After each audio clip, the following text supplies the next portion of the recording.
Alright, back on Danganronpa. Another day, another Danganronpa. Let's get into it. Ooh, is this? No, I shouldn't It is Hina. cry. But Hey, yeah, we might need to get a censor on this, cause like, what is I've had this? enough. I can't take it anymore. Getting out of here anytime soon. It's impossible. I No, can't let myself think about how much I don't want to get out of here. actually If don't I do keep anything. thinking like that.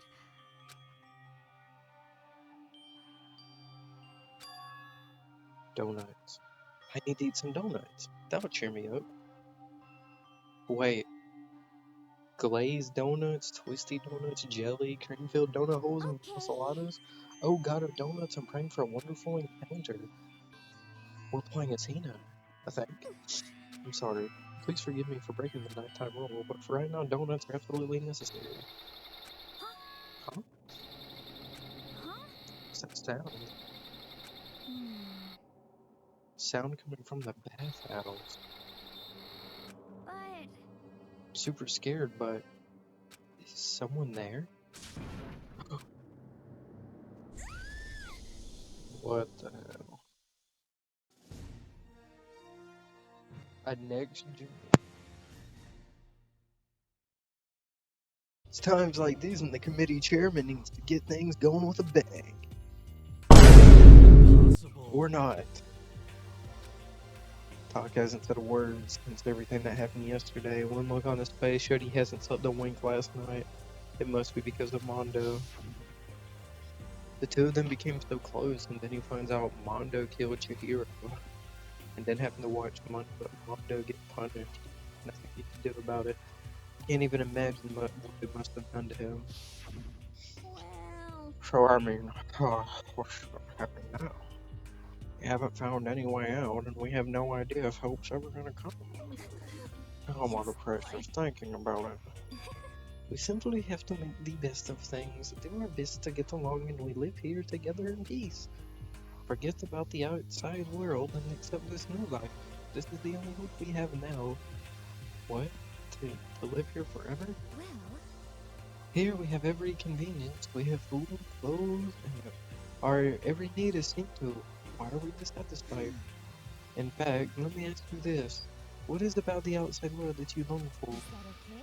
Competition, discrimination, victimization, and violence as society grows, as does its perversion, in which case it is our current situation not demon, angel, pretty, pudgy princess. Huh? Hmm?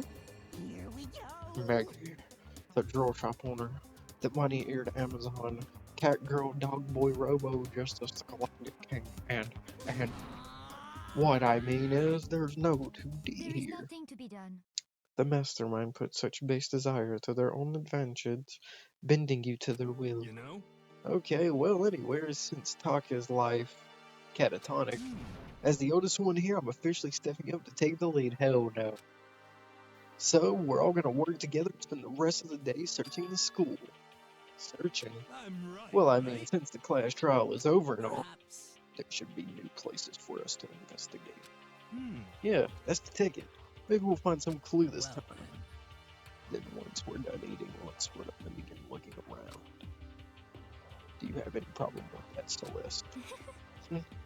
There may well be a discovery waiting for us, which may further enrich our life here. No, the point is to look for clues. Just as we were starting to come together, she barged in and ruined the conversation. You called for me, so I appeared. Genocide! Ah, nobody called for you. What the? How come it's Genocide Joe and not Toko? God, this place is amazing. Finally, a place I can just be my murderous self. Which is why I decided to stop holding back and spread my wings. No more hiding in a cave for me. Plus, I have another battle to fight. The whole killer with a split personality thing is so overdone. I'm gonna destroy that stereotype. I'll fight all day and all night to murder those totally slanderous cliches. But you are a killer with a split personality. If you weren't here, my chances of survival would go up at least 10%. Come on, you gotta back me up here. Even the biggest stars need the little people to hold them up. Yeah. Okay. Well, whatever else we do today, first we should eat. Can't do anything stomach. You're right. Let's hurry up and eat so we can start our investigation. So we were forced to eat breakfast with a murderer, and after a much needed but very real annoying meal, we set out to look around the school.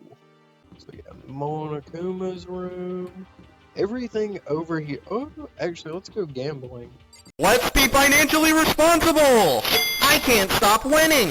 I can't stop winning! I can't stop winning! I can't stop winning! I can't stop winning! I can't stop winning! I can't stop winning! I can't stop winning! I can't stop winning! I can't stop winning! Looks like it, looks like it. Hey, Hifumi. At first glance, this looks like any normal art room, but something about it seems off, or multiple some things. Whoa, look at all this equipment. It certainly scratches that artistic itch of mine. Art supplies, of course, but they've also collected all kinds of sculpting tools. So, Hifumi, do you like sculptures and figurines and stuff? Yes, indeed. Well, normally I limit myself to 2D, but figurines are like borderline 2D, so it's okay. I don't know how that's borderline, but okay. I'm a fan of Charimbo Pumpkinhead, and I especially admire anything that Saburo Rompogini makes. Chamburo's ability to express the movement of muscles is exquisite, as seen in his Mama Cat series. Pumpkinhead is like a little sculptor fairy, representing the century's greatest quality. Saburo, meanwhile, is known for his Mecha Musume series, which led to a worldwide tour. Truly, they can only be regarded as the Elite Four. But one of your elite is missing. Well, the Elite Three or something stupid enough, doesn't it? Yes, indeed. Besides, that NDC rightly belongs to me. Because it begins today. My reign as the legendary ruler of the next century. I see. Well, good luck with that. Oh, boobies. It's a Venus statue. Yep, very... Wait, that's Mondo. Oh, no, it's not. I'm actually just geeked. Thought this, like, picture was Mondo. Like, come on, it kind of looks like it, like the pompadour and stuff. It's a locker. Oh, Monokuma.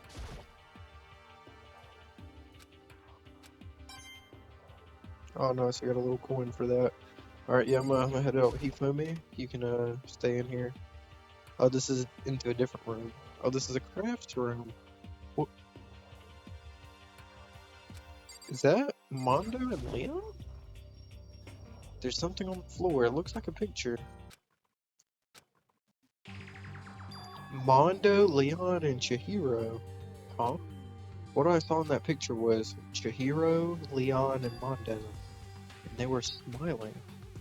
What is this? Questions started racing through my head one after the other. Why is it only these three people? What are they doing together? How come they're all smiling like that? When was it taken? Who took it? Where's the camera they used? How did it get developed? In the picture, the windows in the classroom, there's no metal plates covering them. Which must mean whenever this picture was taken, it wasn't here at Hope's Peak. But there was no time to find an answer. All the questions floating around my head were quickly drowned out by... That's mine, give it back. Monokuma appeared out of nowhere and snatched the photo. Any chance I had it answers evaporated. You peeked, didn't you? Well, they all had some pretty dazzling smiles, huh?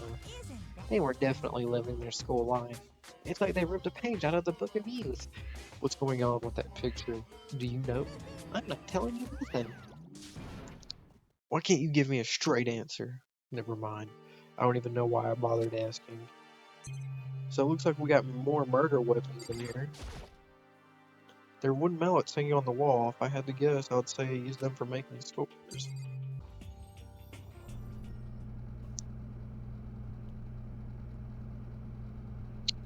This is the physics lab. So it's like it's less like a classroom and more like some kind of research institute.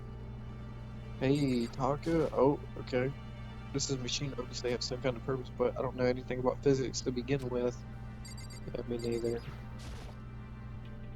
Hey, Taka, don't you think this is a place like some kind of research institute? Still no reaction.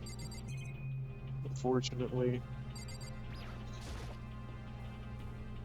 What's up with this ridiculously big machine? Watch out! What? What? You want to do some quantum leaping? Huh? That's a time machine. Pretty awesome, right? It was designed by a student right here at Hope Peak Academy. The ultimate physicist. Also, they don't go here anymore. They died during the tragedy. A time machine? Seriously? So it can go back in time? Okay, then let me get in there. If I can go back to the past, then I can. This time I'll stop Mondo for sure. Oh, sorry, not possible. This particular time machine can only go back 1 minute. Comes in handy when you, like, leave your pizza bagels in the microwave 1 minute too long. 1 minute? Huh? You sound disappointed. But actually, I was lying about the whole thing anyway. There's no such thing as time machines. What? Honestly, just an air purifier. Air purifier? It can produce clean air no matter where you're at. With that thing, you could even live on Mars. But with that being the discombobulating gravity and deadly low temperatures, you probably don't want to live on Mars. Anyway, this machine is the reason you guys don't have all this delicious air. So don't go messing with it. You break it and it's your butt. This huge thing is just an air purifier, and more than that, to go out of your way to say something you know will hurt someone who's already suffering. God damn you.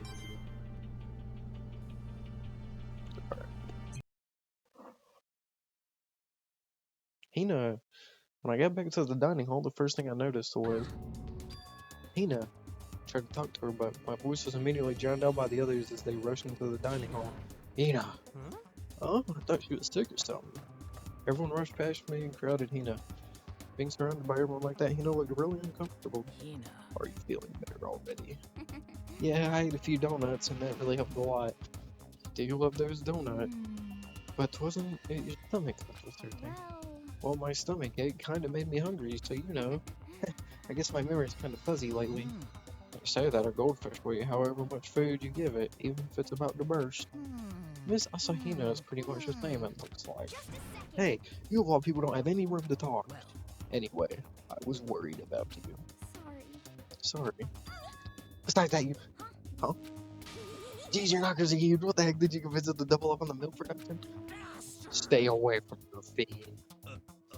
Anyway, first things first, we should talk about what we found, right, Taka? Right. Alright, Hina, welcome back. You wanna talk about it? I wasn't able to help much with the investigation, but I did make one discovery. It didn't happen to be a donut-related discovery, did it? What does that even mean? Never mind, it's about the nurse's office, remember? There's one on the first floor, right? I remember, but it's a lot. Yeah. Actually, not anymore. Did you find any protein in there, or even vitamin supplements would be fine? I did look, but no dyes. Just a bunch of headache medicine and over-the-counter stuff. I see. That's disappointing. It is disappointing. Like, the end of the world is already here. I'm not sure it's that disappointing. Alright, I guess we'll go from left to right. Taka? Use. Alright, okay, while everyone's here, this is the worst possible lineup, I think. Like, so after Mondo, bum, bum, bum, bum. Like, these three are cool. Hifumi, I like him for the jokes. He's a chud. But, like, all these people are bums. Really. Like, this side of the room. Like, do you guys sense the bum energy? Comment down below if you sense just, like, the bum energy channeling off of these four. Alright, Yasuhiro, what do you got? Oh, I just remembered. I saw Byakuya a little while ago. What? Where was he? You're kind of scared of me. Where was he? He was in the locker room. He had a huge stack of books he must have got from the library. So that's where he was hiding. I must not let him get away from me. She just ran off. Is she okay? We should not concern ourselves with her. I agree. Correct. There was a rather remarkable physics lab on the 3rd floor. In the middle of the room, there was a machine bigger than I've ever seen before. Oh yeah, apparently it's an air purifier. Huh?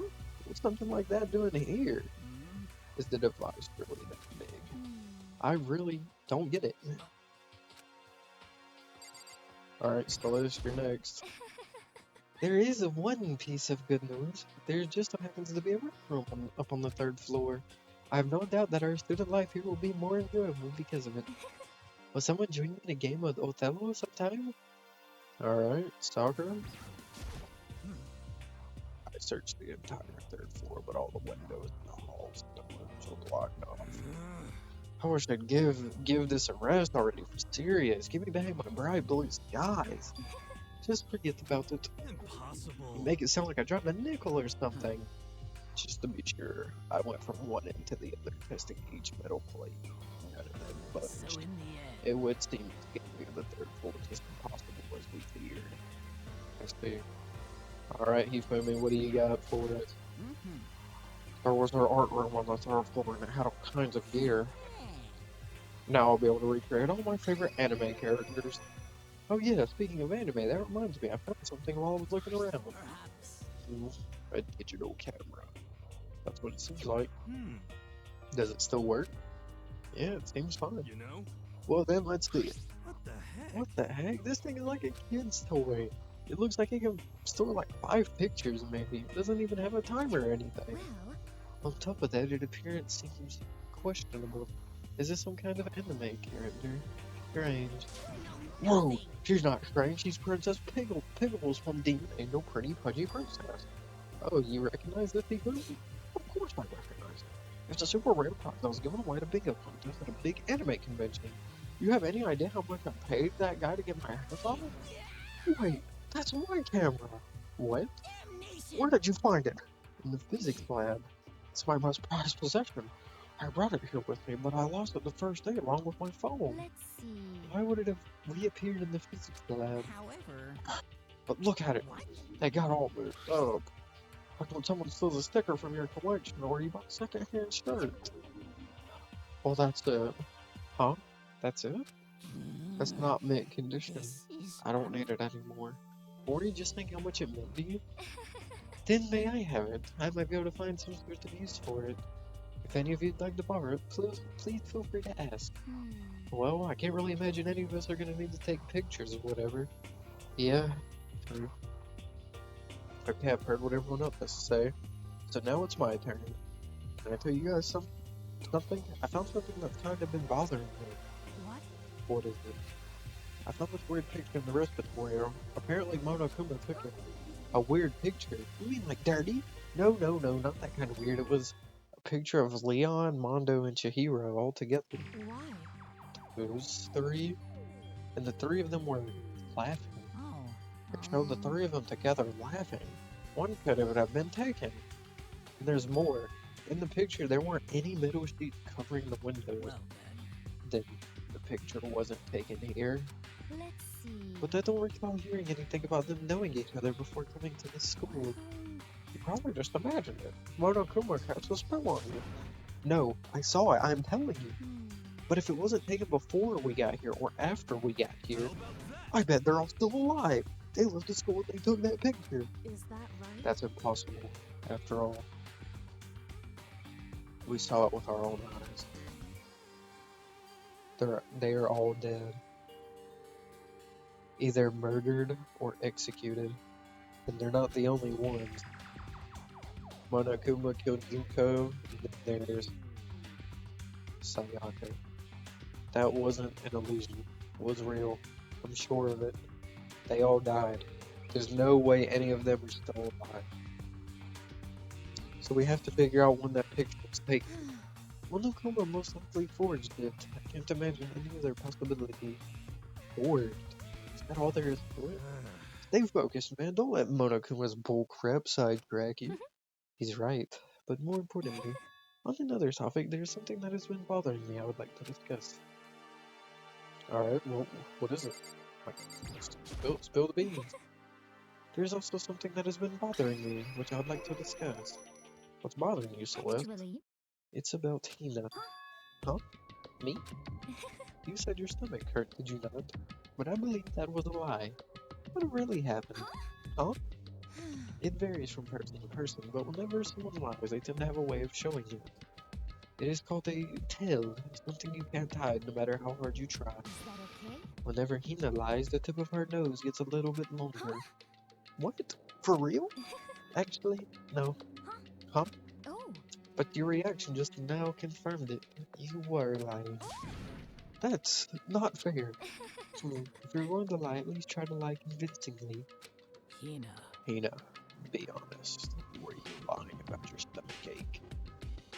Yes. I see. Why? Why would you lie about that? that's it. Are you I'm feeling sure guilty of it. about Just a something? second. No, that's not it at all. It's just, I mean, I have a reason for it. A reason? Spit it out, Hina. Sorry. To be honest, I didn't have a stomachache. I did it. Even if I came and told you the truth, I thought you wouldn't believe me. The truth? Well, I saw it. Saw what? A ghost. A ghost? You mean like that ghost? Hey. Is there more than one ghost? But I mean ghost art. See, I told you you wouldn't believe me. It's not that I don't believe you, but I believe you.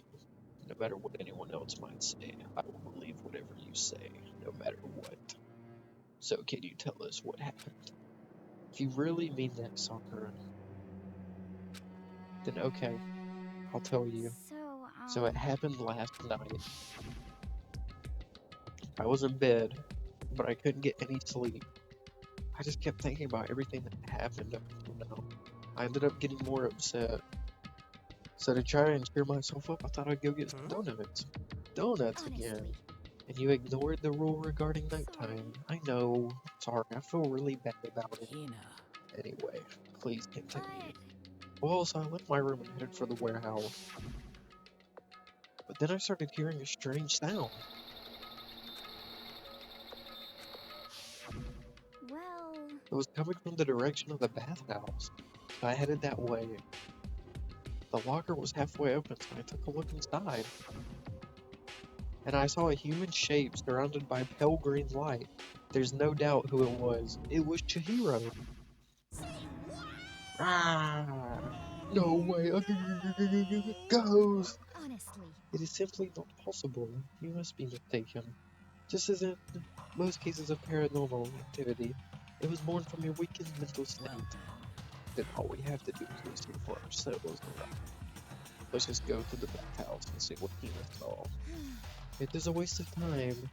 Maybe, but there's no harm in it, right? If we don't find anything, that'll be the end of it. You're gonna go try and see a ghost? Is that really a good idea? I might put a curse on you. You can wait here if you want. I don't want to be alone. Take me with you. Are you going to do, Celeste? There is nothing to be I done. suppose I have no choice. How about you, Mr. Ishimaru? Are you gonna wait here? I guess that's a yes.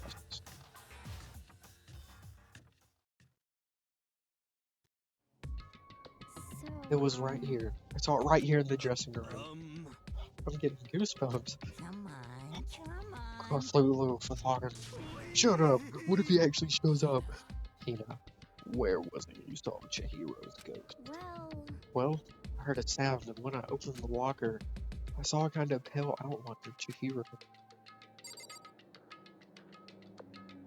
Oh, this is the only lockers. Oh, check it. Is this the locker? There was something in here. Oh? Inside the locker is a laptop? Something like that doing here. I remember seeing this. Oh, that's right. I saw it in the library before. It looks like a laptop. The laptop. Okay, that's a little flashback. But how did the laptop get from the library to here? And I guess it's in sleep mode, but the power is definitely on. Huh? But I thought it was broken. I would bet that Chihiro fixed it. After all, he was known as the ultimate programmer. Then perhaps. More importantly, Hina, you said you saw a green light, yes? Surely you did not mistake the light of the monitor for a ghost. I'm surprised you were able to dress yourself in the morning. That's a little harsh. Oh man, if I had the love's clueless girl factor, I would have fallen in love big time just now. I'm so glad I haven't. Well, I didn't really expect to find a freaking laptop inside a freaking locker, okay? Hey, It's okay. I mean, anyone can make a mistake like that. As a matter of fact, one time I thought I spotted a gray alien, but it turned out to be a tadpole.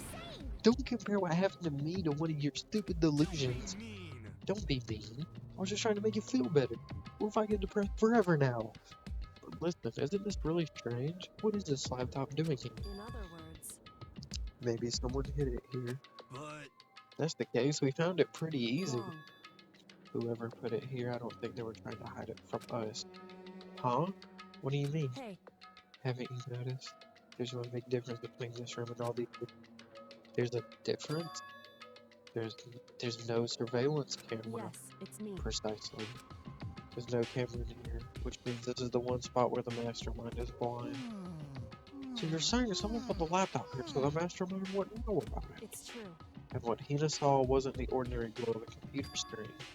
It was the figure of Chihiro shining pale green. Hey, I think it would be best if we investigate this laptop in a little more detail.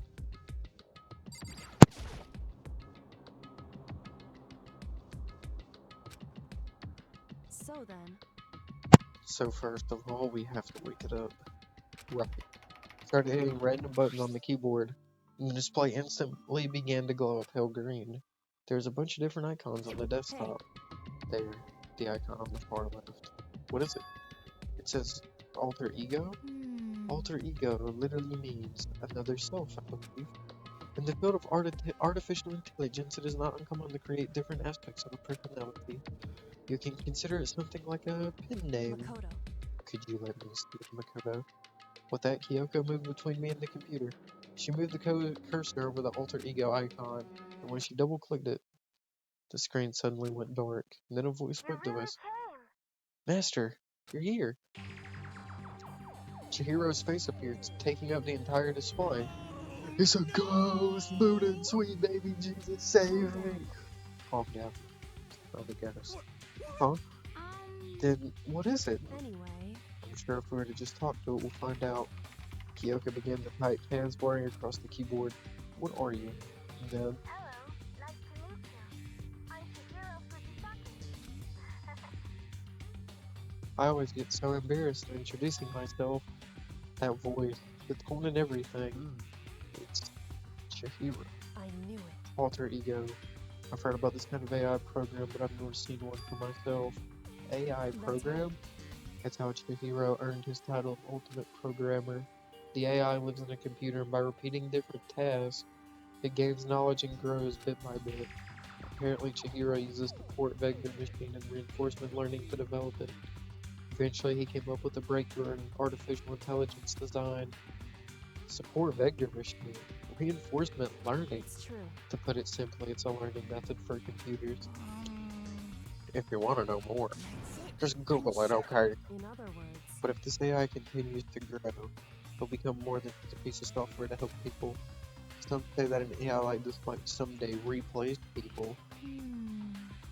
And why is it called alter ego? A fine choice then, I must say.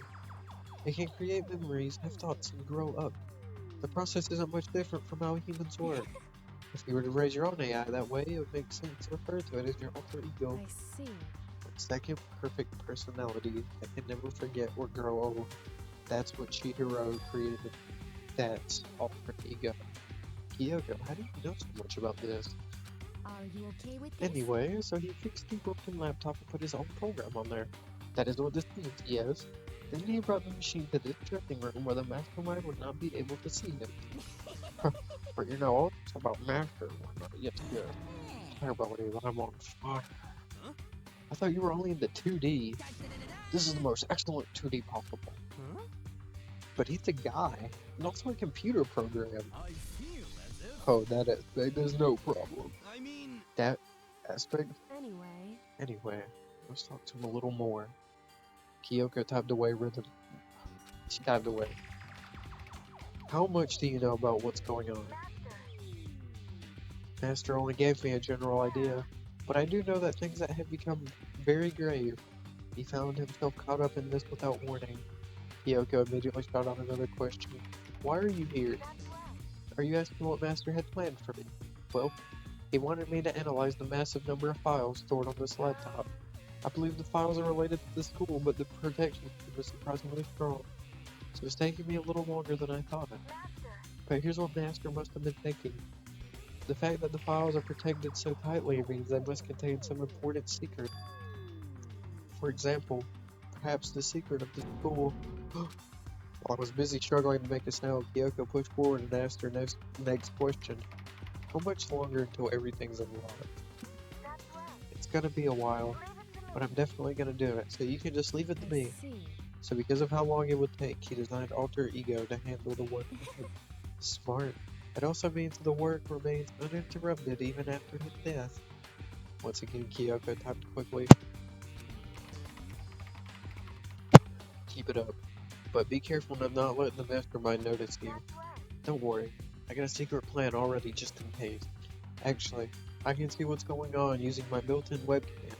So if anyone suspiciously shows up, I'll just scream for help or allow. It's a pretty basic plan, I have to Yes, say. indeed. That is fine during the day, but nighttime is a concern. Why? Are you okay Have you with this? forgotten? All of our rooms are completely soundproof. Once we close our doors, he can scream as loud as he wants, but we won't hear a thing. Okay, then how about once it's nighttime, we can each take turns guarding the dressing room? However, There's a good chance the mastermind would notice us all going in and out of the dressing room like that. Then what can we do? so then, Once nighttime comes, I'll leave the door to my room open. Then there's no way I can miss off their ego yelling. But if you leave your door open all night, then it's true. there's a chance I may become a victim myself. I know, However, but I'm not as weak as you may think. I wouldn't go down without a fight, I assure you. There's an undeniable strength in her voice when she said that. She was totally confident she would be okay. That confidence was somewhat similar to Biaki's tone, but at the same time different. Yeah, it had an entirely different feel for sure, like someone who had been dropped onto a battlefield versus someone who had been born on a battlefield. I feel like that was the fundamental difference. I was pulled out of my thoughts by the voice suddenly emanating from the laptop. Would you mind if I asked a few questions? I haven't seen Master for a while. When you got here, I thought it was him, but is Master? For split seconds, Kyoko seemed to not know what to do, but she recovered just as fast and quickly began typing. Her answer was clear, concise, and direct.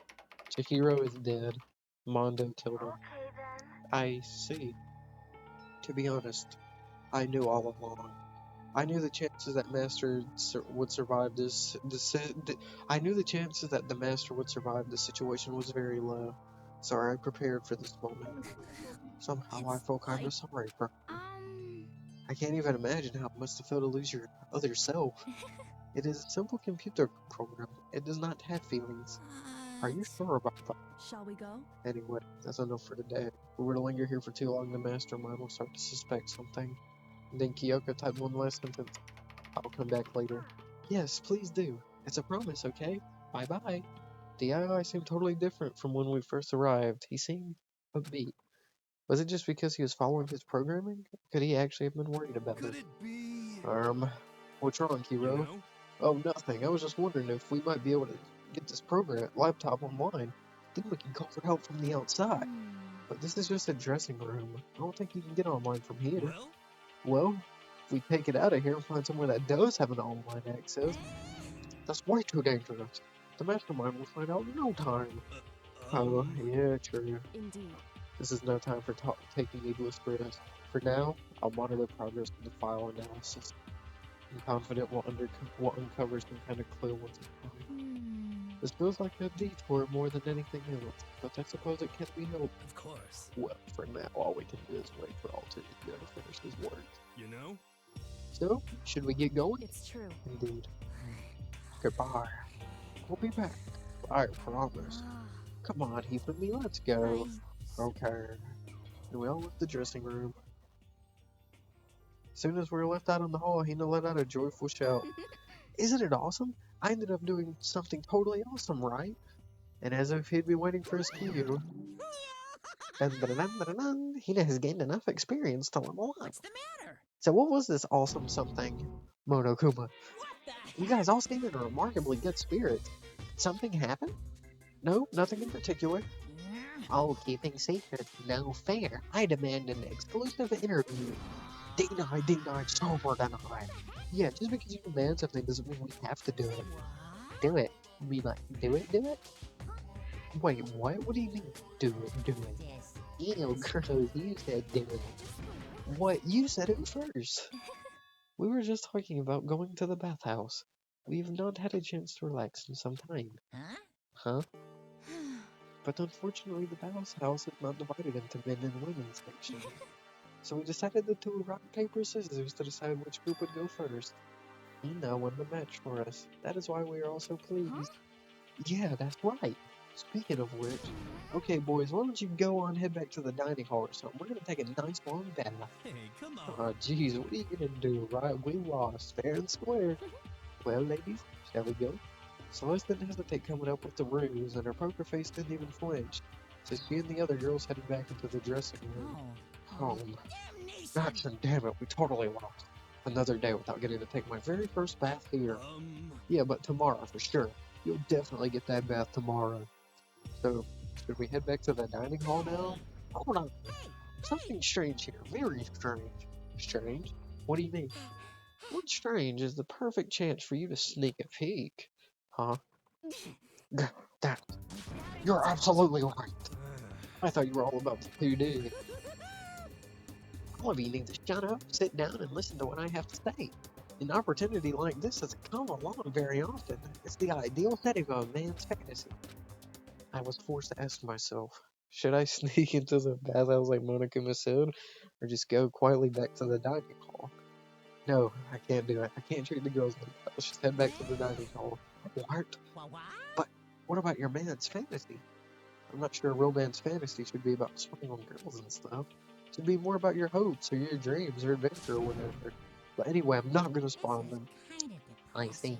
I can't even describe my bitter disappointment. That primo fan service could have been yours. Hina, there you are. Okay. Each and every person has to do their job. The cooperation of each player is true teamwork. That's a quote from the famous rugby player Yuji Matsuo. We gotta do the same thing. Cooperate so we can survive. Yeah, let's spend time with Hina. Let's do some runs. Hina and I went for a light run through the school. Hina and I grew a little closer today. I would, because I got a gift. I think she specifically is going to like. Oh my god, it's not an actual donut. Oh, yeah. What? I can keep this, right? Right? Yay, Ultra Stone. Seeing Hina so pleased with something I gave her makes me happy. Something wrong, Hina? I've reached my limit. I'm stuck in here. Can't do any sports, can't do anything. I'm sick of it. I want to get out under the sun and do some laps. Run a marathon. I want to do some real sports. Hina, calm down, okay? I can't do anything in here. If I can't move around, I'm gonna die like a bunny rabbit. But I always heard rabbits die from loneliness. Whatever, I'm gonna die if I can't get some proper physical activity. Don't you think that's a little extreme? You think I'm kidding, don't you? But I seriously can't sit still, you know? Why else would I have joined 6 sports teams in school? 6? Yeah, track, basketball, softball, volleyball, tennis, and the big one. The big one? So you got to remain sport but run out of juice. It's swimming. You're the ultimate swimmer. Yeah, you got it. God, I don't even care what stroke it is. Just get me in a pool under the blue sky. But isn't it hard to do that many sports, even for you? If I can't move, I'll just shrivel up and die. And I need a challenge. More and more new stuff to try. Challenge? What I really love about sports isn't winning, you know. It's having to fight and struggle and give it your all to, you gotta reach the top. It's that excitement, that fear that you might suffer a heartbreaking loss. And when you finally reach that goal, it's just lonely. It's lonely at the top, you know. I never really got into sports. I couldn't really relate to what she was talking about. But I could tell the reason that Hina was so amazing was how hard she could fight and struggle. So that's why I want to push myself as hard as possible when it comes to swimming. I want to aim for the very highest mountaintop. The highest mountaintop. I'm talking about the gold medal, of course. Aim for the gold, even if it means I'm a super gold spaz. Did she just call herself? Okay. But if that's what you want, isn't that all the more reason? If you have a goal, why are you standing around making excuses? Excuses? Hey, when did I ever make any excuses? Sure, maybe we're stuck in here right now with no way out, but if you really wanted to make an effort, shouldn't you try to see what you can do in here? That's a challenge. You just made an official challenge. Yeah, totally. But I think you're right. If I want to get that gold medal, I have to make every effort I can. I want to become a genius of effort. I bet Ian Thorpe said something like that. Yeah, I can't go around making excuses just because we're stuck in here. Alright, I think I'm gonna do some push-ups in my room. Like maybe 1,000 or something. Almost before she was done talking, Hina took off like a bat out of hell. She recovered exactly as fast and strong as I would have expected.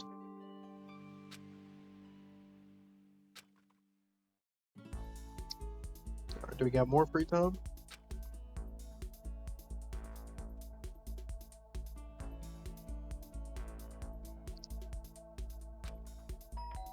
Oh, let me guess. It's gonna be Byakuya or Toko. I already know. I already know it's gonna be one of them fuckers. Oh, yeah. My bad. Hey, Taka. Taka, is it true? Can I really see Chihiro? Huh? You mean alter ego? He's still alive? No, not quite. Let me see. I want to talk to him. Taka. The way he is now, there's no way I can explain what's going on to him. Kyoko said we're not allowed to use alter ego, but even so, I can't just leave him here like this. Okay, why don't we get going? You holding up good, buddy? I can see Chihiro. Come on. Hey Kyoko, we got something. Just a second. Where are you going? Huh? Hey, It's probably best if you don't drag him around with you too much, given his current condition. Kyoko, look at Taka standing behind me. Yeah, I know that, but I was getting kinda hungry. Thought we could head to the dining hall or warehouse or correct. something. Well then, I guess that's okay. Thought I saw a brief flicker of doubt, but maybe it's just my imagination. I think we should have told her. Oh, and she's back to genocide Jill, then awesome.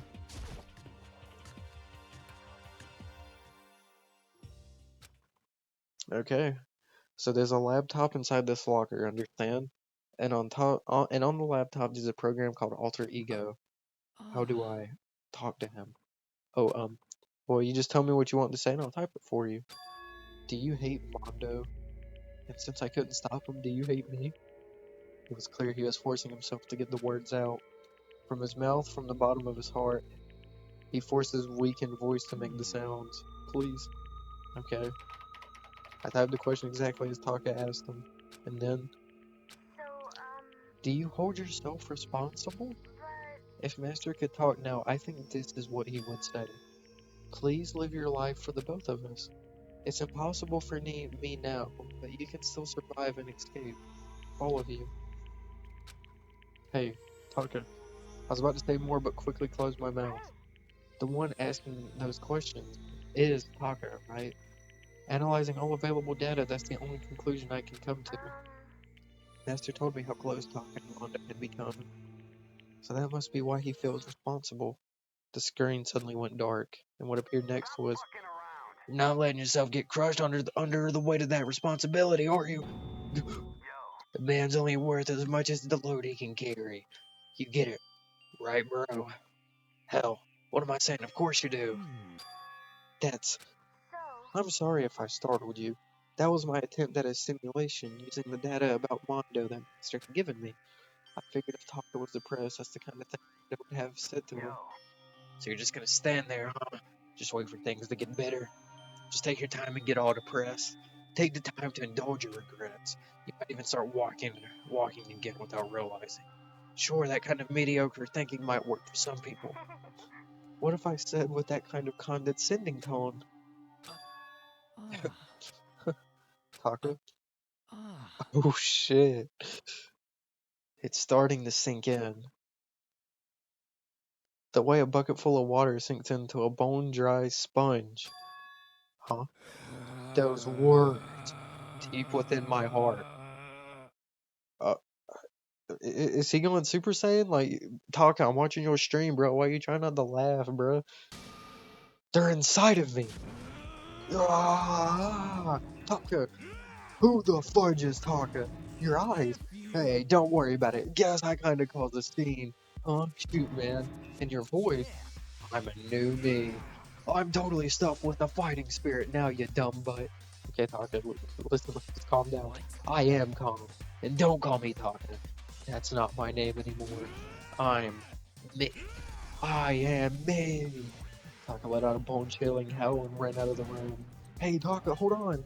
I took off after him. Someone stood in my way.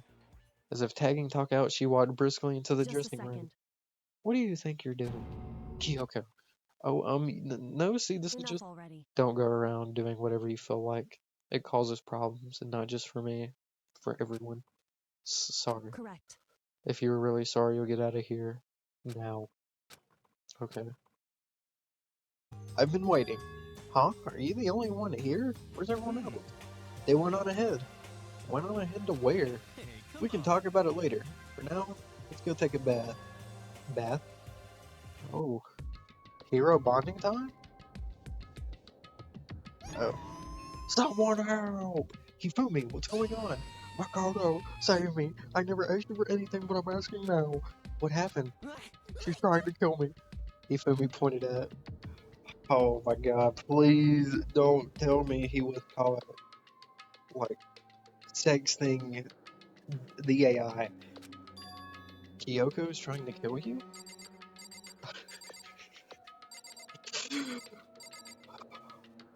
As much as I should be responsible and ask Kyoko what's going on, I want to hear it from Hifumi's POV. Please have mercy on me. Oh, okay. Hina? Do you know? Hina, what in the world happened? I'm not totally sure, but Hifumi did something bad, I'm sure of it. Celeste. You were late. Sorry, so what happened? I don't know too much about that. You should talk to Kyoko. Alright, let's see here. I never said I was going to kill him. I simply asked him a question. I'd like to know why he made the same mistake twice. The same mistake? What did he do? So, He snuck into the dressing room into the middle of the night next to his alter ego without permission. And when I caught him last night, he was hugging the laptop and breathing strangely. What were you doing?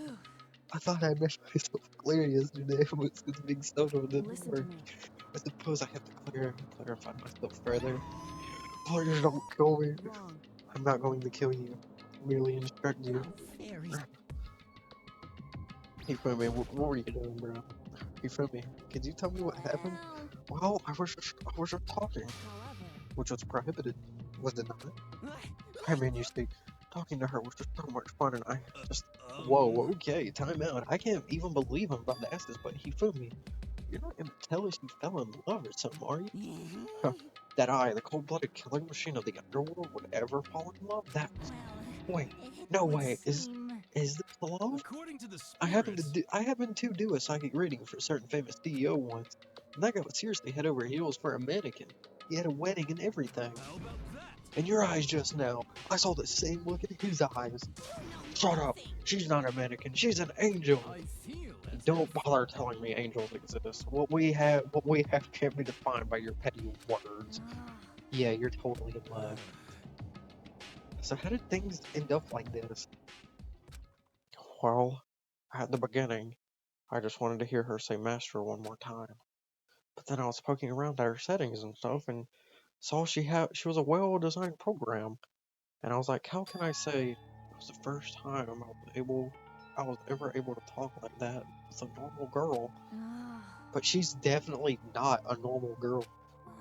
Even when all we did was talk about my hobbies and stuff, she wasn't annoyed or disgusted or anything. Your stories are so interesting, Hifumi. Come on, tell me more. I want to learn everything you have to teach me.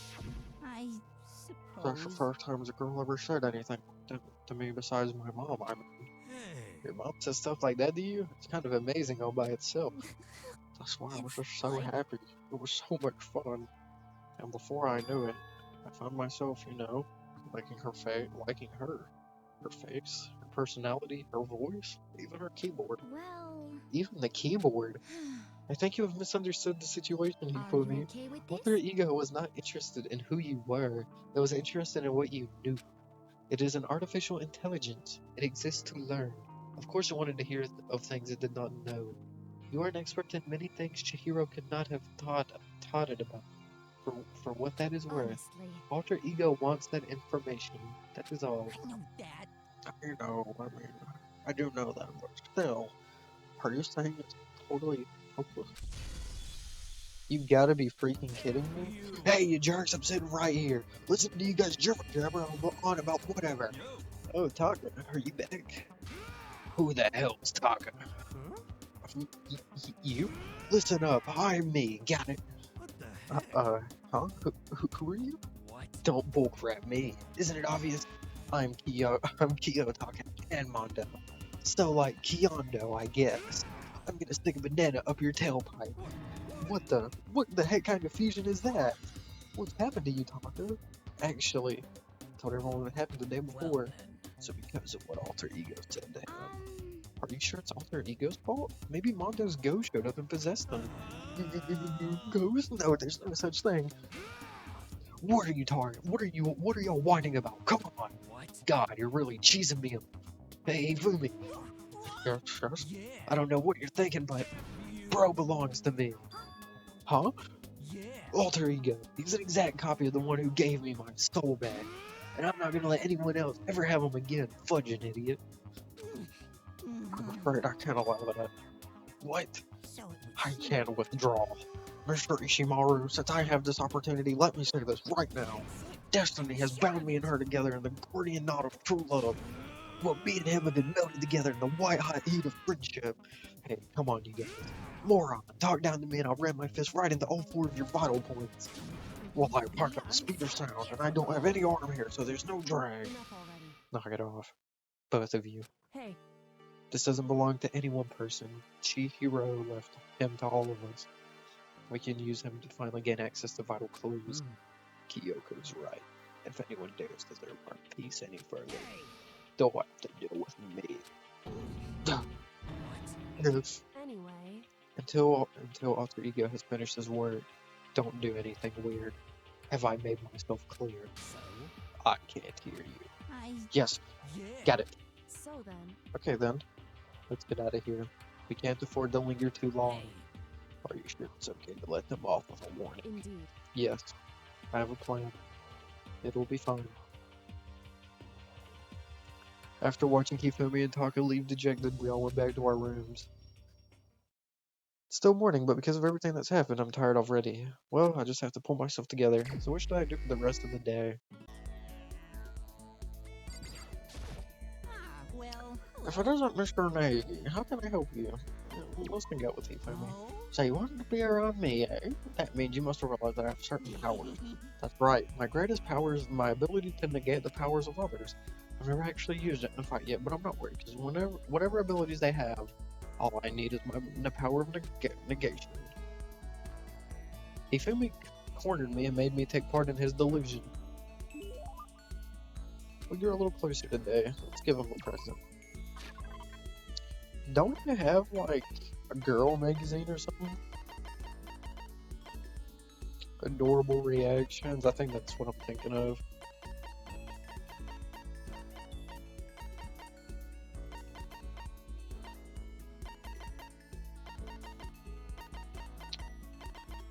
Oh.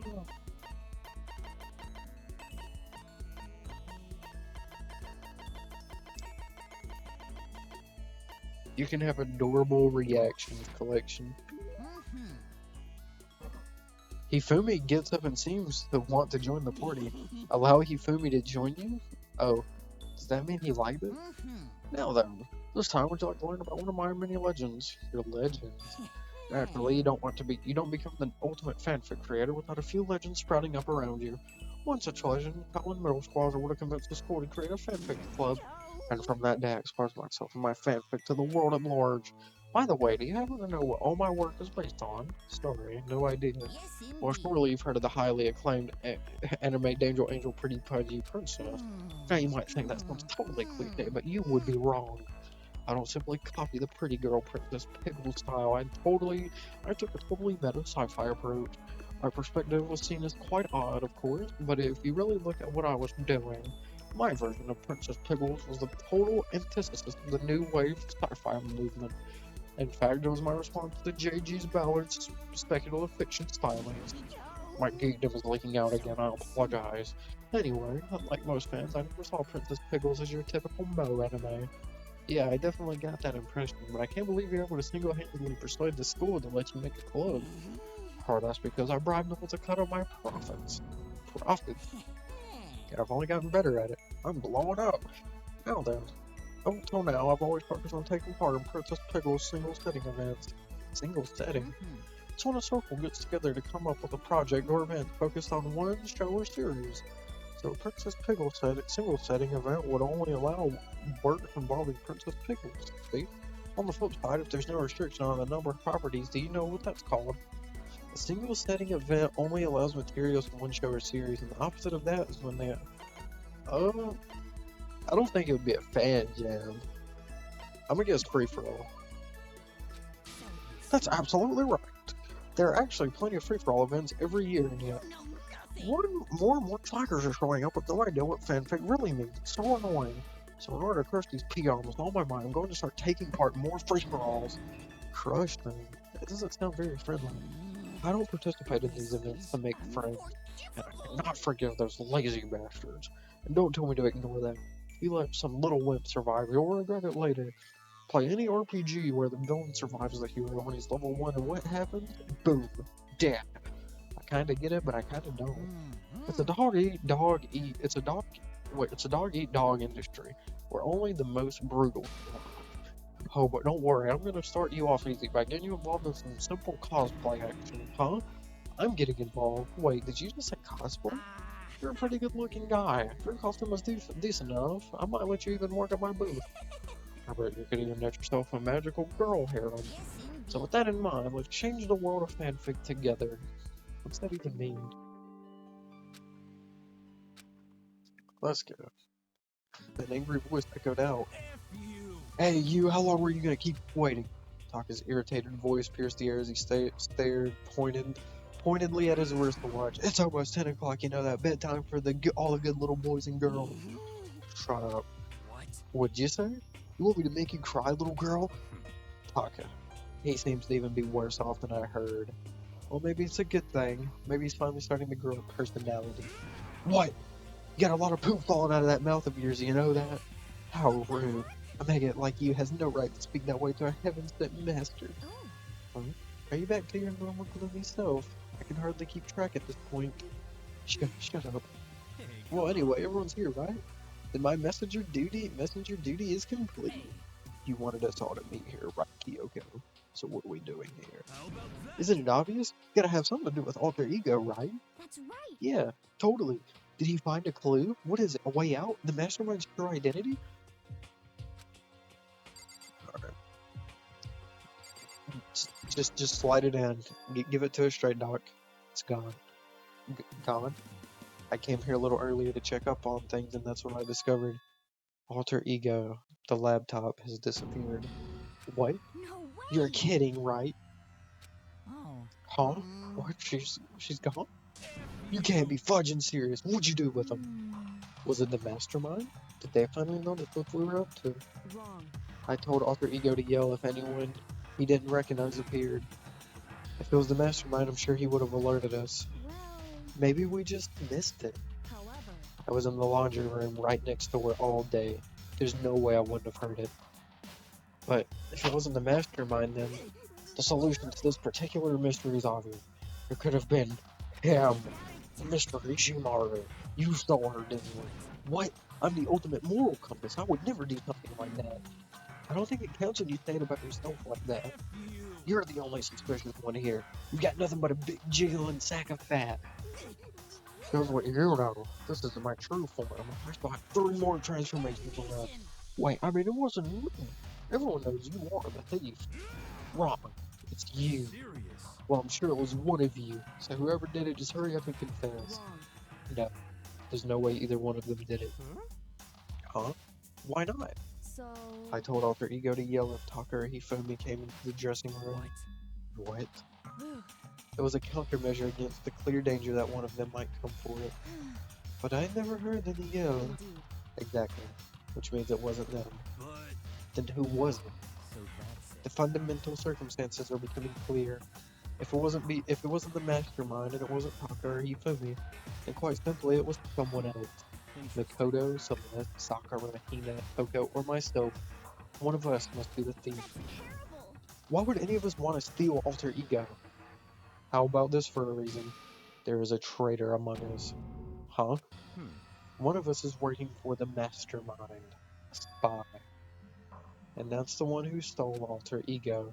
Can you deny the possibility? It can't be. I've actually been thinking for some time now that there might actually be a spy among us. The mastermind brought someone in to help keep things moving smoothly. Spy for the mastermind? Traitor? No, it's impossible. Something that horrible? There's no way. Why do you not speak? Are you struck silent by your inability to comprehend such a possibility? I don't care. I don't care who someone, anyone, save her. Please rescue her. I'm begging you. I just want to see her smiling face again. Damn it! Same here. How many times do they have to kill bro before they're happy? I'll beg, I'll scrape my head against the ground. Just please give him back. So, This is pretty messed up, but still, I think I kinda get how they feel. At the very least. I think Alter Ego is most likely still safe for the moment at least. Yes, indeed. If they wanted to destroy it, they would have taken it. They wouldn't have done it right here. I see. So you're saying whoever did it has something else in mind for it. Something else? Damn it! That doesn't matter. Nothing else matters. No matter what it takes, I'm gonna get him back. That's my promise as a man. I swear I'll save her. Using the power of love.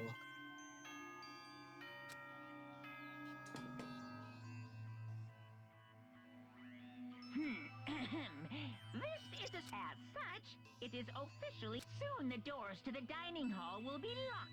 And okay then, sweet dreams everyone. Good night, sleep tight. It's There is nighttime. nothing to be done. It is unfortunate, but we will have to leave the search for tomorrow. For now, everyone get some sleep. How can you be so casual? We don't have time to wait around. What good are you if you were too tired? You'll be much more effective after a good night's sleep. Who gives a crap about effective? We're talking about our feelings here. Calm down. Anything we do at night brings a higher chance of the mastermind noticing us. Celeste is right. We should begin our investigation tomorrow morning. What do you think, Makoto? I agree with you. If we run around tonight in a panic, the mastermind will be sure to notice. And we won't get anything done. Taka, Hifumi, I know how you feel right now, but it's best if just for tonight you try to endure it. This is fine. Okay then, let us part for today. We will begin our search for Alter Ego in the morning. And you should think about what I said. Someone may very well be spying for the mastermind. Alter Ego. Gone as quickly as he appeared. We finally discovered some small measure of hope, but even that was taken away from us. And we couldn't even put up a fight. We were given hope, and then what hope was taken away, despair. It's just like what the mastermind is doing to us. Then could it really be true? Whoever stole Alter Ego, could they really be working for the mastermind? If that's true, no, it can't be. There's no way. I didn't even realize I'd yelled that out loud. The scary thing isn't the idea of someone spying on us. What's really scary is the idea that we're starting to doubt each other again. That scares me more than anything. Damn it! I throw myself into bed, trying to shake off all those unsettling thoughts. Before long, I fell into a restless sleep. Thought we're on the third floor. Oh. Someone come help! It sounded like Hina. That was Hina. She's supposed to be checking the third floor. Flew up the stairs leading to the third floor right away. We're standing there in the hallway. Oh, Makoto! Hina, what's wrong? It's awful. The rec room door was open, and when I looked inside, I saw. Oh, someone's dead. What did you see? I better get the others, right? I'm gonna go get him. You go on ahead, Makoto. Before I can say anything to his rushing downstairs to the rec room. What is she doing there? At this point, I was used to dating without thinking I lived into the rec room. Gotta brace myself. So I know it's not Hina, Sakura, or Kyoko. Please, please be Byakuya or Toko. Even though I have a horrible feeling that this is gonna be Celeste. I think it's either gonna be Celeste or Yasuhiro. Oh, it was Celeste, and she was hurt. Celeste, what happened? Yeah, Makoto. Celeste, what happened? I was stupid. I got tagged. Tagged by who? I am not sure. Some sort of strange man. Strange man? A suspicious person whose existence is so unnatural I can't help but call him strange. Without a doubt, it was some sort of strange, suspicious individual. And that man attacked me with the hammer on the ground there. What is this? Some kind of wooden hammer or something? Pretty strange design, Justice Hammer. There's some writing on the head. Justice Hammer 1. That is the hammer he attacked me with. I barely managed to avoid the blow, but I stumbled and fell. I now curse my lack of daily exercise. So you were tagged with this? Justice Hammer 1. Makoto, Celeste. Oh, sister. I found Sakura. Celeste, what on earth happened here? Apparently she was attacked by some kind of strange man. A strange man? Tell us everything you can remember, Celeste. Be as detailed as you can. Well, it all happened earlier this morning. I woke up a little before 7 a.m. Nighttime was not over yet. But I knew it was about to end, so I decided it would be okay if I decided to take a little stroll around the first floor. I understand now that was a mistake. Anyway, this is where I first saw the strange man. I was immediately wary of him. He is obviously suspicious, so I decided to follow after him in secret. As I followed, I saw him go into the rec room. I tried to peek through the gap of the door, which is when he noticed me, and that's when you were attacked. It happened after 7 a.m., just after nighttime had ended. So if it happened just after 7 o'clock, that was about an hour ago, right when we were all meeting in the dining hall. The attack caused me to lose consciousness, which would mean I was unconscious for about an hour. Well, I'm just glad you weren't hurt too badly. That is because I begged and groveled for my life. You did? As for me, I told him I'd do anything if he spared me. I offered to lick his boots, whatever it took. I see. So you were willing to throw away all of your pride. indeed. It is a necessary skill for survival. Anyway, the important thing now is that we go search for the suspicious individual. If we do not hurry, this could become a serious problem. Celeste, what do you mean a serious problem? When I looked into the rec room, I saw that suspicious man was not alone. He had with him Hifumi. Hifumi? After he attacked me, he dragged Hifumi away. What? You mean Hifumi was kidnapped? Shouldn't we start looking for him then? Listen, Celeste. Wait, listen, Celeste. Did anything in particular stand out about this strange guy? Did anything stand out? Well, rather than trying to explain it, he would probably be faster if I simply showed you. Show us. Indeed. This is Hifumi's hand-me-down, his digital camera. You don't mean. Actually, I was able to photograph the suspicious person without him realizing it. Seriously? Let's see it. I would tell you not to be shocked, but I fear it would do you no good. That strange prompted my way. I looked at the camera. What the frick? Huh? What? Well, you were definitely right about the strange part, but their face is totally covered. Is that a robot costume? As I said, a very strange and suspicious individual. Yes. So this weird robot guy dragged Hifumi away, and I took this right after being attacked. In other words, a full hour ago. Which is why if we don't hurry, it could become a serious problem. I believe I understand what happened. Well, there's much I don't understand, but the point is someone just like that tried to put me away, and it happened over an hour ago. Or it happened over an hour ago. This is bad. We have to hurry. Celeste, do you know where that mysterious man went? let's see. When they left the rec room, they headed left. I see. That's where they were headed towards the stairs leading to the second floor. And he must be down there, right? Second floor. That's where Kyoko was supposed to be. Speaking of which, why isn't Kyoko here? Sorry, I didn't have time to go look for her. This is bad. This is bad. If the strange man did head to the second floor, Kyoko might run into him. We have to hurry. Kyoko's in danger. Hey, you two. What's going on? What's all the fuss? Hey, you guys playing a game or something? Does it freaking look like we're playing a game? Listen, have either of you seen Kyoko or Hifumi? Nope. We haven't. Are they on this floor? We just got here ourselves. I heard some kind of uproar, so I came running. We came here together. No, they're just talking. Anyway, can you guys help us look for them? Why? What happened? There's no time now. We'll explain later. Well, fine. Sounds like something interesting is going on. Hifumi! Kyoko, if you can hear me, say something! Her voice echoed down the hall in vain. Hmm? Oh, Did you hear something? Maybe. I think it came from the library. The library! Okay, let's go! We ran to the library as fast as our legs could carry us. When we opened the door to the library... Oh, it hurts, it hurts. We found Hifumi seriously injured. Are you okay? I'm glad to see you're still alive. It's super bad though, look at all the blood. How did you get hurt? That guy hit me. What guy?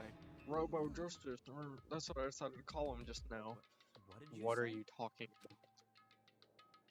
Oh no, Hifumi. That guy was Robo Justice. This Robo Justice you're referring to, is it not? What the hell am I looking at? This is the one that attacked Celeste and Hifumi. Isn't that right, Hifumi? Yeah. That's him. I'm sure of it. Robo Justice. It can't be. Robo Justice, huh? Damn. It just keeps getting stranger. Is this Justice Hammer number 2? The hammer, just like the one Celeste is attacked with in the rec room, but this is Justice Hammer 2. And on top of that, this one's actually a little bigger than the first one. He attacked me with that hammer. He bonked me right on the head with it. well, A hammer that big? I'm surprised you're still okay. I'm not okay. Look at all this blood. Protein helps heal wounds, you know. Would you like some? I have never heard such a thing before. Are you sure it isn't just you? It's him! A robot of justice, huh? Now things are really starting to get exciting. What kind of special moves does it have? Can it fly? Can it combine? What? Why is he here? are you okay with this? Let us not concern ourselves with him. What we need to do now is get Hifumi to the nurse's office right away. Whatever else we do, he needs to be treated as soon as possible. You're right. Let's go. Thanks, everyone. We moved Hifumi to the nurse's office on the first floor so he could take care of his injuries. How you feeling, Hifumi? You want me to take a look at you? I'm okay. I think it stopped bleeding. I'm still kinda dizzy though. So Perhaps then, you should rest here a while. Yeah, good idea. Well then. The rest of us should get back into looking for that mystery settlement. yes. Indeed, before another victim appears, the Justice Hammer seemed to be increasing in size. First 1, and now 2. So in other words, If there's a Justice Hammer 3, we can only assume it's even bigger than the first 2. If you got hit with anything bigger than that, you'd be dead for sure. Tell us what happened to you, Hifumi. Well, I woke up early this morning and started looking for alter ego ahead of everyone else. I went to the 3rd floor, and that's where the strange costume man attacked me. That must be what I witnessed around 7 this morning. After that, he dragged me to the library and whack! Down came the hammer. That must have been 30 or 40 minutes ago. Around 7:30, in other words. We would have still been in the dining hall. Which means Tina, Soccer, and I were together and Kyoko was still with him. So we all have alibis. I was in the laundry room doing my laundry. His black underwear is as black as pitch black darkness of the blackest night. Why do you know that? Is it obvious? Because I was peeking. Anyway, so that means Unqie and Toko were together all the time at that time, meaning they also have alibis. Then the one who doesn't have alibis for when Celeste and Hifumi attacked were the only 2 we haven't seen yet, Chihiro and Taka. That's it, right? very strange. By the way, what happened to Kyoko? I haven't seen her anywhere. Oh yeah, she was supposed to be checking the 2nd floor, but I didn't see her up there at all. Where did she have disappeared to? She's disappeared, huh? What a strange woman. So that's it. She might be exactly as I suspected. Hold on. Kyoko was with us in the dining hall when Celeste and Hifumi were attacked, so I'm not talking about who attacked them. Huh? In other words, I'm referring to what we talked about last night. Who the mastermind spy might be. Are you saying Kyoko's working with the mastermind? That's not possible, What? isn't it? This woman who seems almost eager to handle dead bodies hasn't even revealed her true identity. Hey. Save the discussions for later. Right now we need to focus on finding the suspicious person. Okay. Yeah, if we don't hurry, there's only going to be more victims. That might be why Kyoko, Taka, and Hiro haven't shown up yet. She's right. We have to do something about that mystery man first. Don't worry about me. I'll catch up with you guys after I rest for a bit. Understood. Take care of yourself. Well then. Okay, let's go.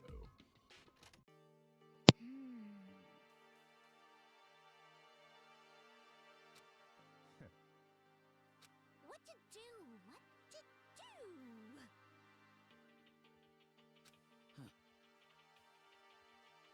Our opponent is very dangerous. We don't know what they're capable of, even here. What? What's wrong? I saw a shadow. Something moving around at the top of the stairs. Really? Up on the second floor, then. You bastard, you won't get away from me. We all went towards the stairs. He must be around here somewhere. Let's split top and corner him. Well. But don't take any chances. As soon as you find him, call out and I'll come running. Okay, but then what should we yell? Anything, it doesn't matter. So Then it's ha, okay? Ha or dia or whatever you want. Don't just yell it loud enough so we can hear you. Oh, yeah, I've never heard such a reaction. Okay, whatever, just hurry up and start looking, okay? Let's go. Hey, Mr. Robot, where are you hiding? If you don't come out, we're gonna decommission you. Let's see, if he ran up here. Alright, one, I'm gonna check the bathroom. Then I'm gonna go check the pool. He ain't in here. Oh, actually, is he in the stalls?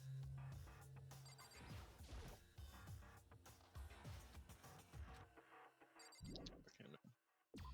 Alright, let's go check the bath. Oh. Ha! That strange cry. That had to be Celeste. It came from the floor above. She's on the third floor. everyone. Over here, everyone. Everyone who heard screaming and coming. Celeste, what's wrong? What? That was a rather intense scream for someone like you. I saw him. The strange cartoon man. He ran off as soon as I screamed. I was walking the stairs, but he headed further down the hallway and disappeared. He must be down this hall. Come on, let's go. What is it now? Huh? Whoa. It's true. But that doesn't matter right now. Huh? What was that? That came from downstairs. It must have been Hifumi. He's in the nurse's office. This is bad. Come on, we have to go back. What about the suspect? We've gone through all this trouble to capture him, right? Then why don't we split up into two groups? Clear now. I'll lead the hunting party. That seems more interesting. So then. Very well. Makoto, Hina, you can come with me to the nurse's office. I will leave to capture the suspicious person that told him Byakuya. So then. We'll handle it. Just go take care of you food. Okay, you guys, be careful. That we split into two groups. Me, Celeste, and Hina all ran downstairs to the first floor. Just a second. He's in the nurse's office. Let's go.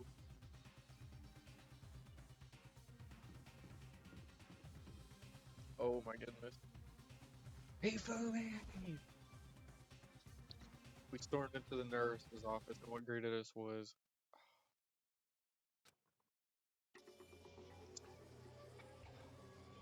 For real. For real. Are we being serious? Are we being serious? Are we being serious? We being for real? Like dead ass. Dead ass. Are we being serious? Are we being serious? Actually just pissed me off. What the fuck? Hifumi? Ah! It looks like something very bad has happened. Why did we even leave him alone? I really wanted someone to stay with him. Because him just staying down here all alone injured was just making him a big suspect. Or like a prime target. And now he's dead. He's dead.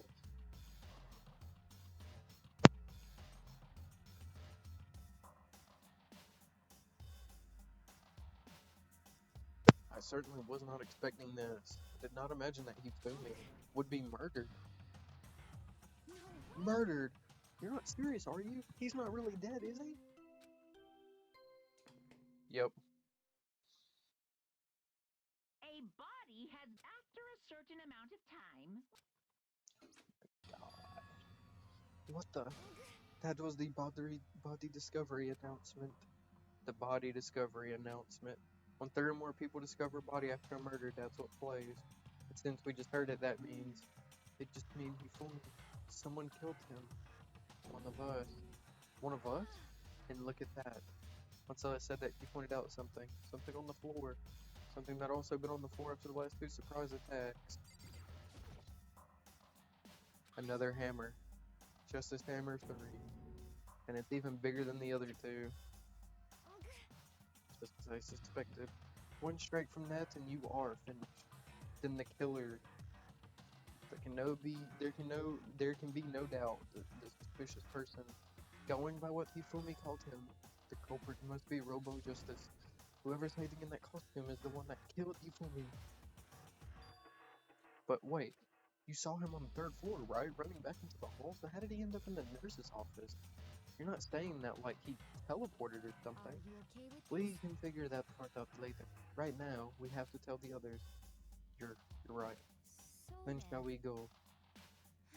Hina, snap out of it. Huh? Are you okay, Hina? Sorry. Sorry, I'm not sure I can move right now. I'm feeling kinda... This is a problem. We can't just leave Hina here alone. Okay then, I'll go get everyone. You stay here with Hina. Very well, I leave it to you then.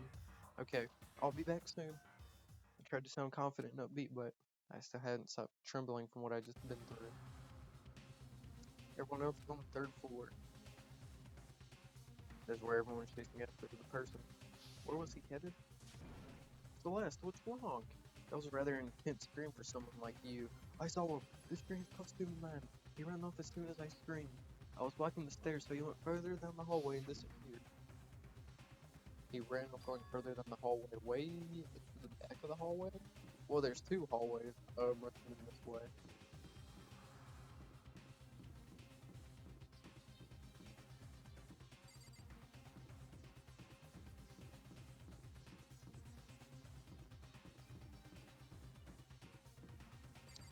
Did he go into the physics lab?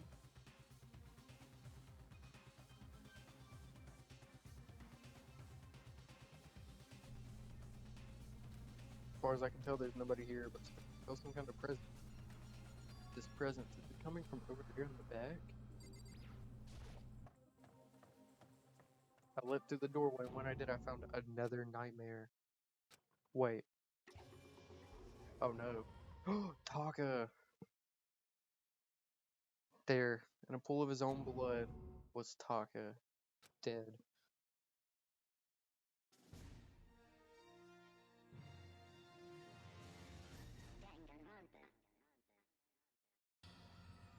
Hifumi and Taka.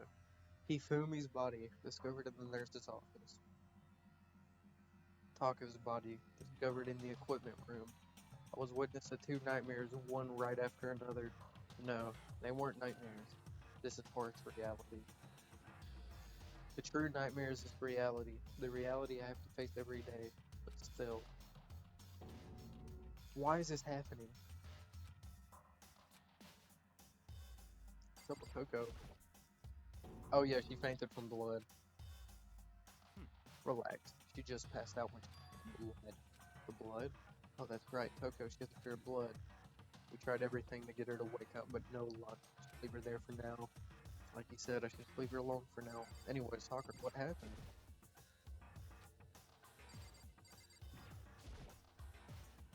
Taka. Damn it! Why did this happen?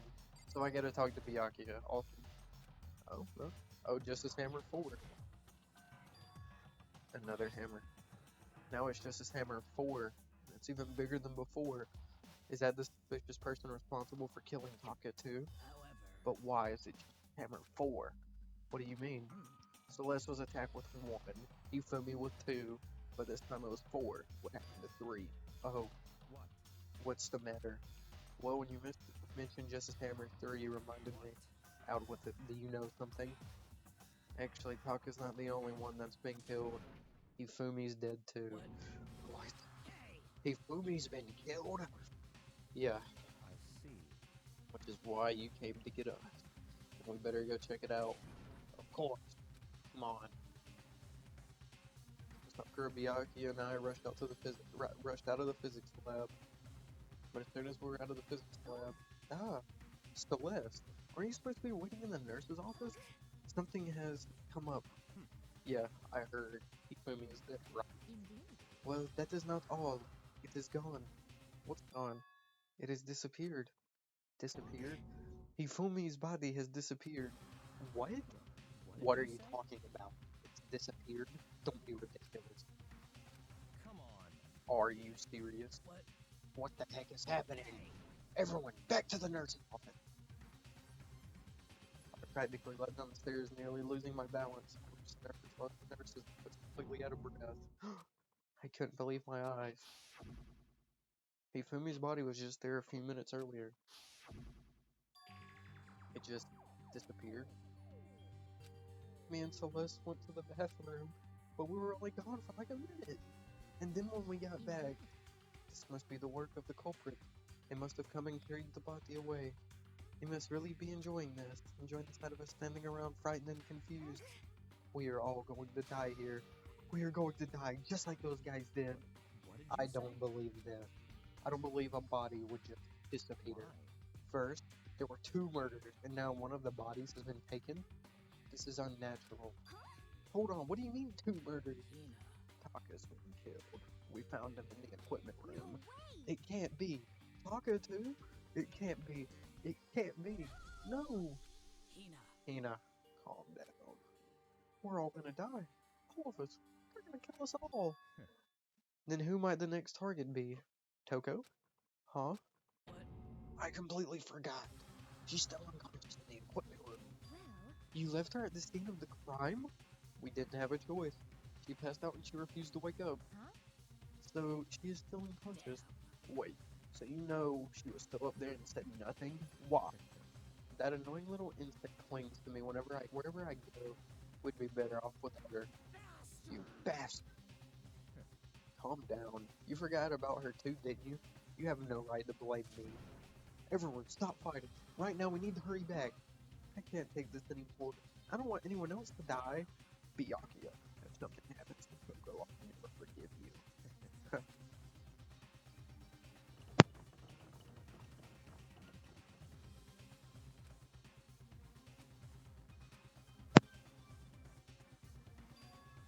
Toko. Yeah, I love that she's fine. But right away I noticed there was something very different here. It was gone. Taka's body, which should have been right here, had disappeared. This can't be happening. Are we hallucinating all this or something? No, it's not a hallucination. I know I saw it before. And that's what I'm seeing now. Isn't what I saw, and what I'm seeing now isn't what I saw before. Huh? What are you saying? Taka disappeared too? Stop talking. Stop saying disappeared. It didn't just vanish into thin air. Obviously, whoever did this has just hid in the body. But why would they do that? I couldn't possibly begin to imagine. Anyway, our costume suspect is clearly continuing his crime spree. We gotta hurry up and catch him before he kills all of us. Not possible. Oh, I don't think you have to worry about that. Huh? Huh? Monokuma's rule only allows killers to kill 2 people at a time. Who could be responsible for killing and hiding these dead bodies? When Hifumi's death cry went up, everyone here was together on the 3rd floor. It is so. After that, we split into 2 groups.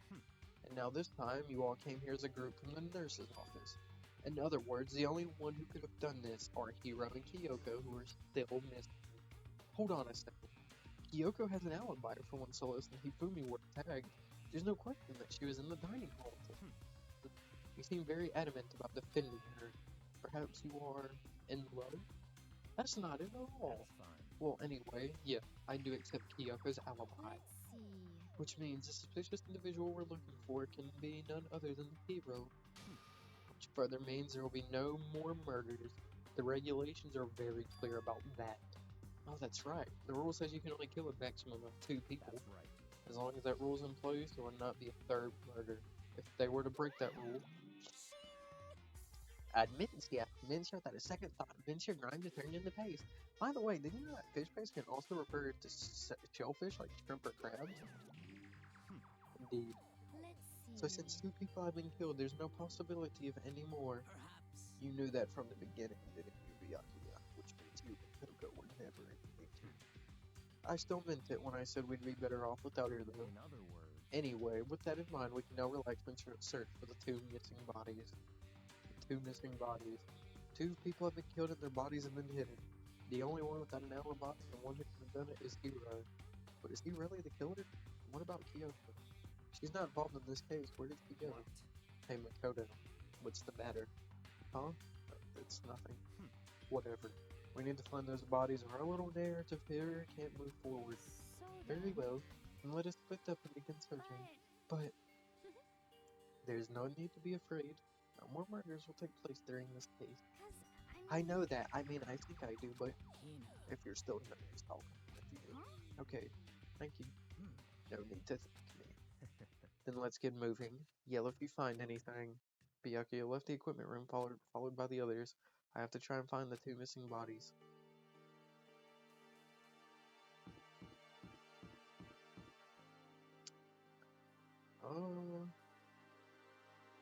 Let's see. Let's see if any of the mallets from the art room is gone.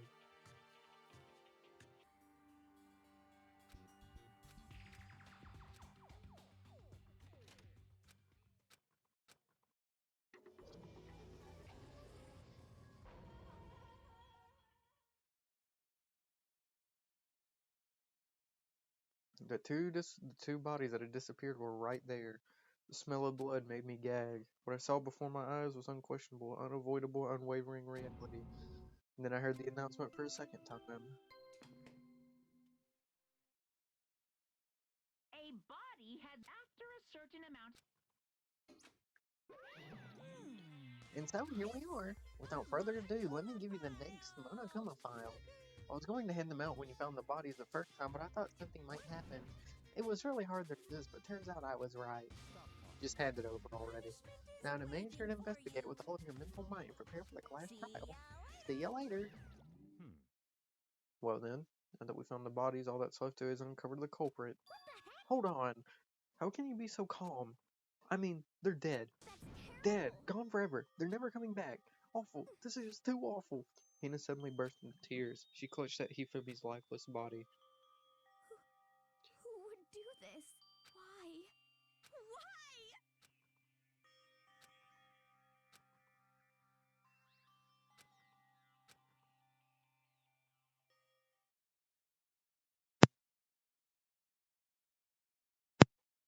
Wait.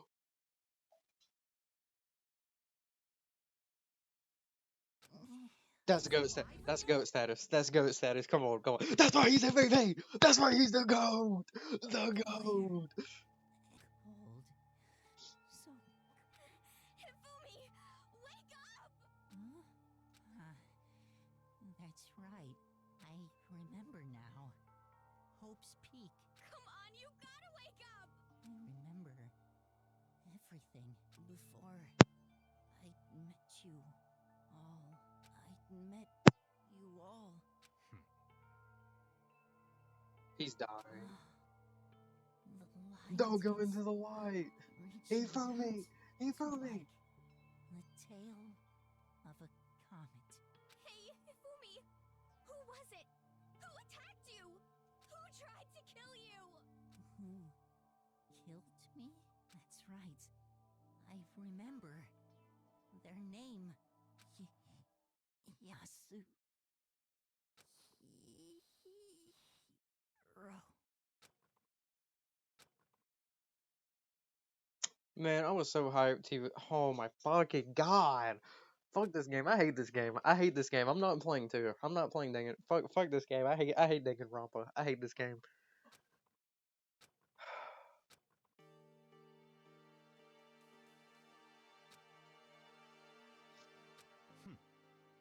This isn't some stereotypical fantasy world. Tears can't restore a person's vitality. Honestly, Someone punched this man.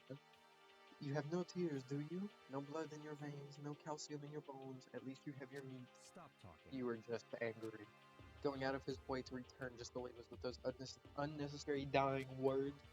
Now the game had become exceedingly boring. He said, Yasuhiro, right? Then perhaps... Yasuhiro Kagagore. That is the only person he could have been referring So, in to. other words, And with the case solved, assaulting people, even killing Taka and Hifumi, and then going so far to hide their bodies, criminal that hides his face behind a mask and uses a bunch of giant wooden hammers? Is that what Hiro is? What is this? If it's true, I can't forgive him. No way, I can never forgive him. They killed two of our friends. fine. Anyway, it's about time we track down the culprit in our life or death game here.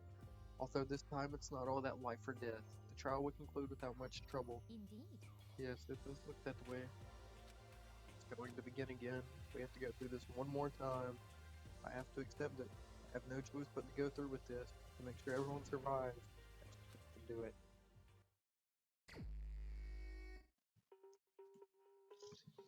First, I better check the Monokuma files.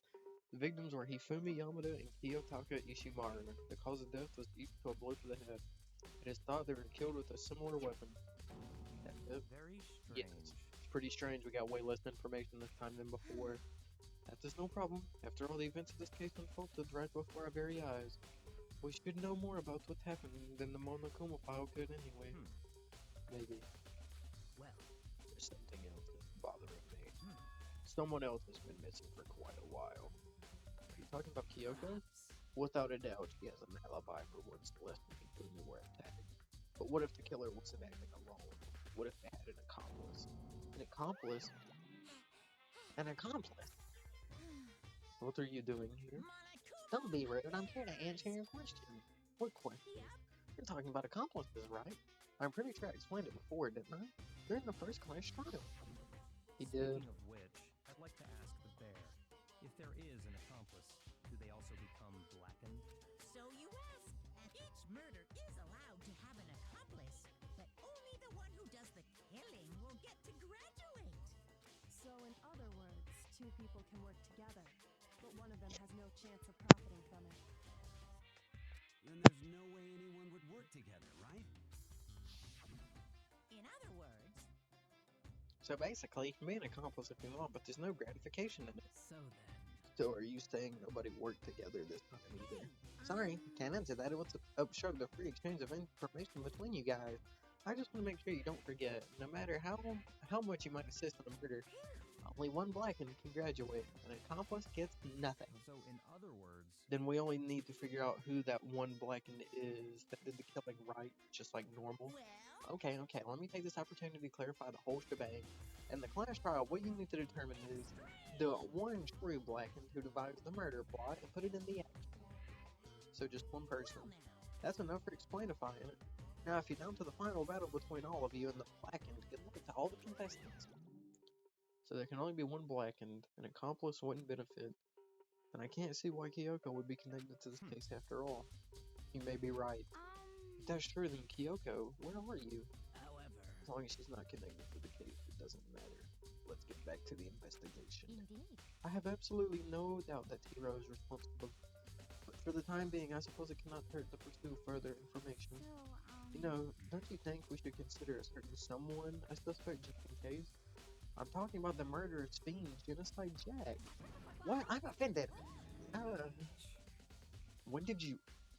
I've been looking all over for you, Master. When I woke up, you were nowhere to be found. Anyway, you there, Milk Sack Splitter Girl. Milk Sack? Why do I gotta be a suspect? Well, I mean, you are a serial killer. So what, I'm like a special guest suspect every time? I have an alibi, you know. She's right about that. When we heard Hifumi scream, she was with me.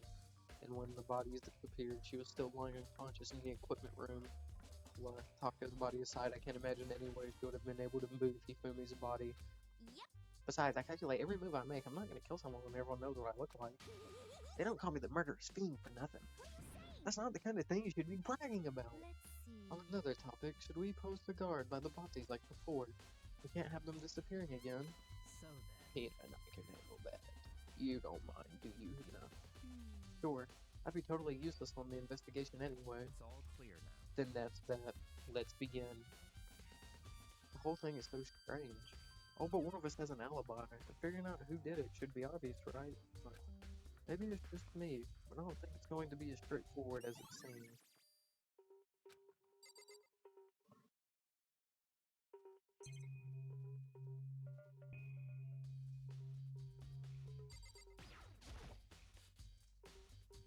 Hifumi's big cold body's laying on the floor. His really big body.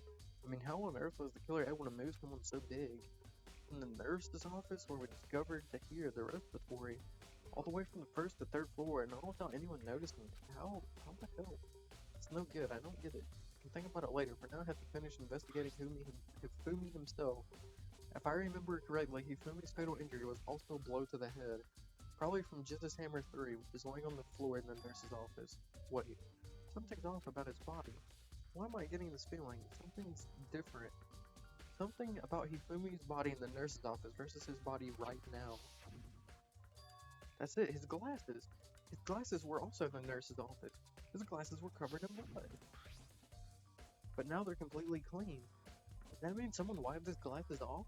But who would do that and why?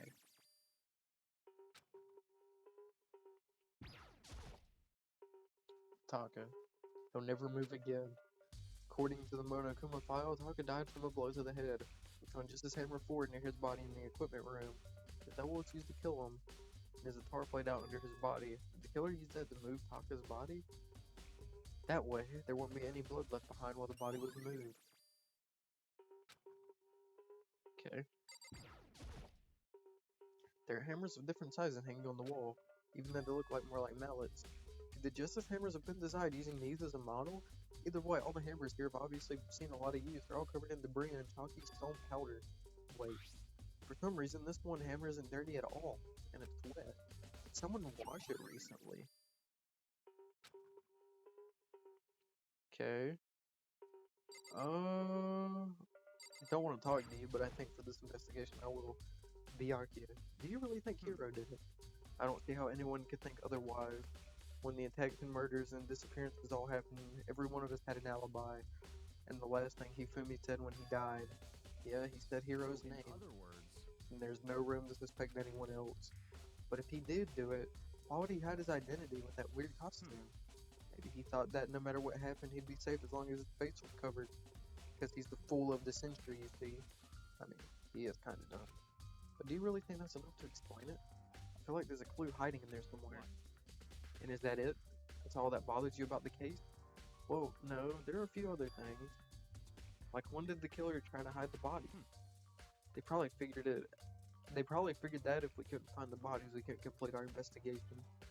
But if that's the case, we found the bodies pretty easily, didn't we? Again, it comes back to the fact that the culprit was a moron. Is that really all there is to it? The other thing that bothers me is, why did they bother killing two people? What? Because all the rule says, if you kill someone and get away with it, you graduate, right? So if you're the killer, your number one priority is not getting caught. But killing two people means more clues, more chances you'll get found out. Hold on. Perhaps. I see. So that's what that means. Is everything okay? that's enough. Don't talk to me as if we're friends. What's with the attitude? But you have my appreciation. Thanks to you, I might have some fun with this after all. Some mysterious words swing in the ears as he left the respiratory. Talked as if he figured something out. But if he did, would it have killed him to tell me what it was?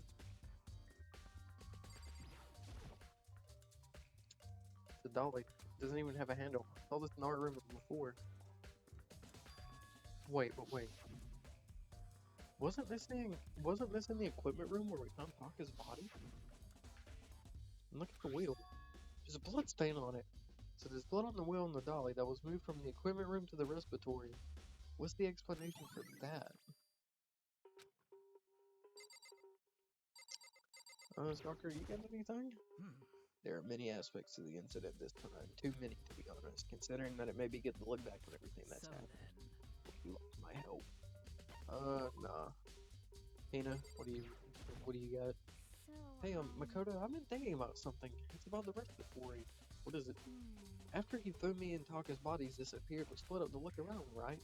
I was really scared, so me and Sakura put together And we came to the respiratory to, look around. But when I got here, the respiratory was locked. We couldn't get inside. It was locked. And we came here as soon as the search started, so there's no way someone could have beat us here. So if that's true, then who locked it? Now why is it unlocked now? I wonder the same thing.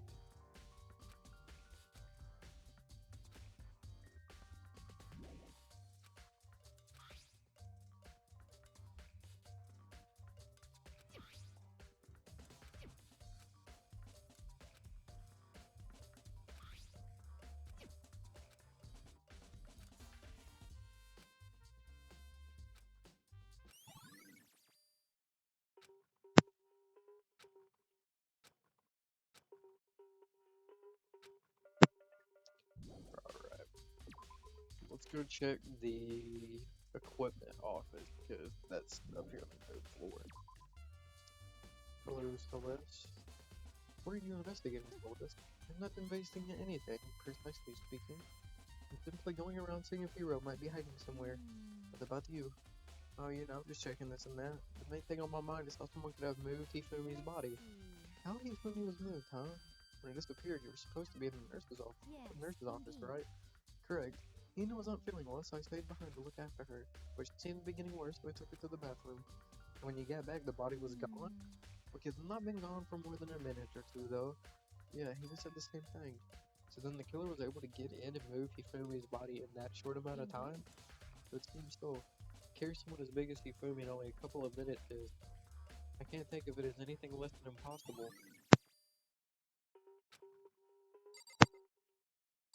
Let's see. Justice Hammer 3, the one that was used to kill Hifumi. Someone moved the body and left the weapon behind.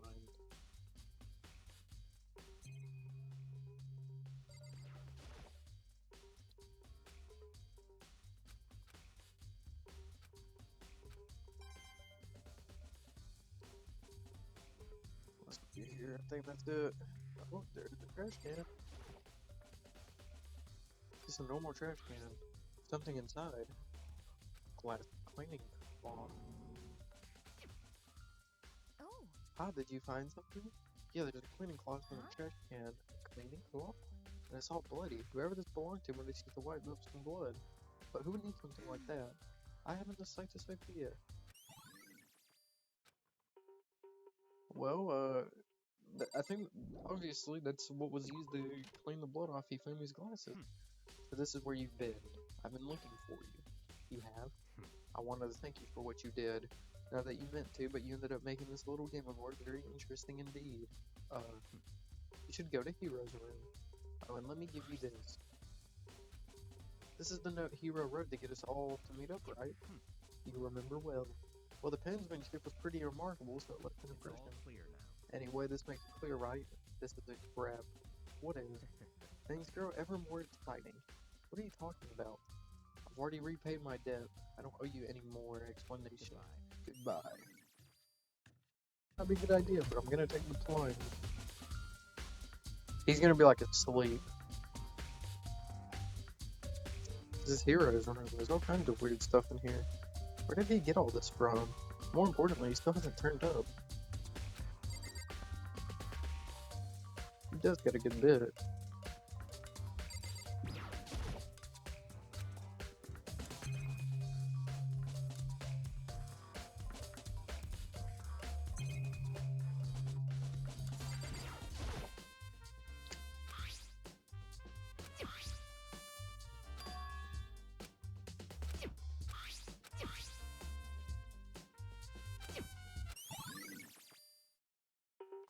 Robo Justice blueprint. I think Hiro designed the robot, but I don't think he's the one who did the killing.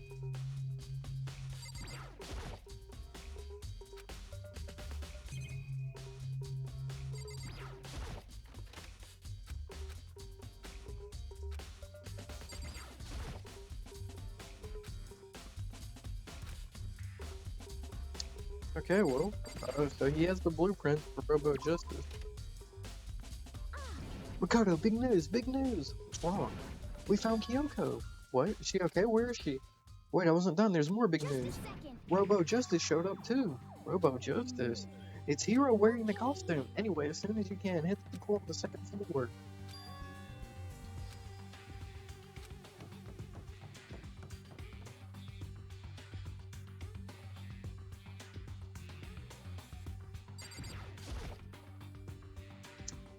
Kyoko and... I mean, Ooh, phew, man, I've had the worst day. Hiro? Hiro? Yeah, dude, who else would I be? That's a good question. Huh? What? Why do I look like this? Did someone come along and remodel me while I was sleeping? Was it the Illuminati? Right. I found Hiro. He was jammed into the pool room locker. It looked like he was fast asleep, so I kicked him and woke him up. I still can't believe you kicked me. It could have been more like a gentle about it, like, I don't know, caress my face or something. What? That's creepy. Anyway, Kyoko, where have you been all this time? You just disappeared all of a sudden without a trace. There's something I have to check up on. What do you mean? Never mind. I can't never mind. Nothing. Never mind. Hey, More importantly, she says that, but does she have any idea? Does she know people think she might be fine for the mastermind?